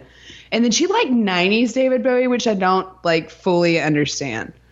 But that was also like, there were a couple albums I could put on from the end of the 90s early 90s that she was into. I will call that a parenting win. I'm just gonna say. My other one, I could give him a lemon. Like I could cut a lemon and give it to him to chew on, and he would stop crying. So whatever match that was, I don't know how I ever found either of them, but cool. How? No. Like, the question for me at that point is just, but one, why a lemon? And two, at what point was there a lemon around? And I think in a restaurant. Oh, okay. Yeah, I think it was like on my water, and I gave it to him, and then like it worked more than once, and I was like, science. Okay. Must just be true all the time. But really, I used to travel with his diaper bag. I would have like a cut up lemon. Wow. And if he would start crying and wouldn't stop when I was driving, I would hand him one, then he would stop. And I don't know why. But did he and I don't ask questions when God gives you lemons. Give it to me. That's what you do. Give them to a baby. Like, did he? So David Bowie and lemons Did he? saved my life at 2 different times. Wow. Did he eat them? Or No, he sucked on them. Okay. Like he would That's say, but he still likes them, but not as much. That's very interesting. My God, like that's fascinating. My God, There was no reason it should have worked. Yeah, well, I mean, the Bowie, that makes sense. Yeah. To me personally, that actually does make sense. But but the lemon doesn't. That's real out of left field, and I don't know how that happened, but it's awesome and wonderful, and I'm so glad that worked. Ooh, I would imagine, like, in terms of parenting, finding whatever that magical switch is the life-changing. Yeah, that is the moment at which, like, parenting suddenly seems doable. That's a weird way to word that, but, like, that's... No, it's exactly how it felt. Like, okay, I can survive this. Like, there is something. That is the moment at which you know everything will be fine. Eventually, yeah. Okay, we will survive this. Oh, wow. Oh, that is fascinating. Oh, my God. Okay, so I'm imagining it is almost midnight for y'all. Yes. yeah, it is almost 1 a.m. for me. So I'm gonna call it here. However, this has been literally one of the. I already know this is gonna be like the literal best episode. Thanks. I've had. Yeah, this is wonderful. We had fun. It's a long time in the making, but we finally did it, and it is here, and it is wonderful. Yay! Yay! All right, and everyone out there in listener land, have a happy Halloween, as this will be up like right before that. Happy Halloween! Yay! Oh man, oh that's wonderful.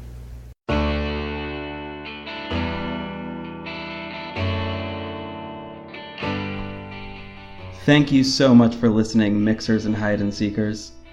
I really appreciate and adore every single one of you. I'd love to hear from you. Send me a message on Twitter, Facebook, Instagram, anywhere. You can check the show notes for the links to all the socials. You can email me at mixterhyde, that's MYXTERHYDE @gmail.com. There are 3 ways you can support the show. You can leave a rating and review on Apple Podcasts or wherever you happen to be listening. You can send the episode to a buddy that you think may want to hear us. Or if you would like to financially support the show, you can head over to patreon.com/mixterhyde. Intro music and outro music are by Aina Haina and Jahzzar, respectively. Thank you so much for listening. Have a great week. Stay safe, stay beautiful, and stay strange, listeners.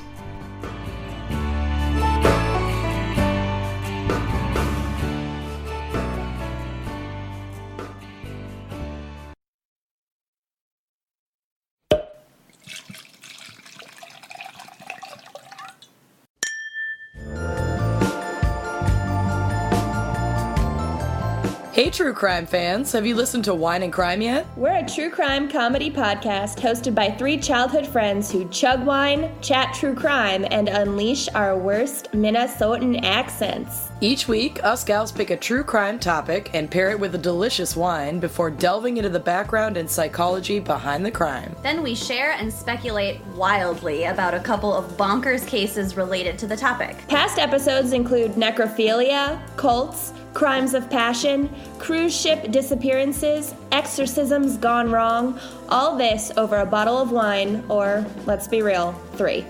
Listen anywhere you get your podcasts. You can also follow us on Facebook, Twitter, and Instagram at Wine and Crime Pod, and check out our website and blog at wineandcrimepodcast.com. Cheers!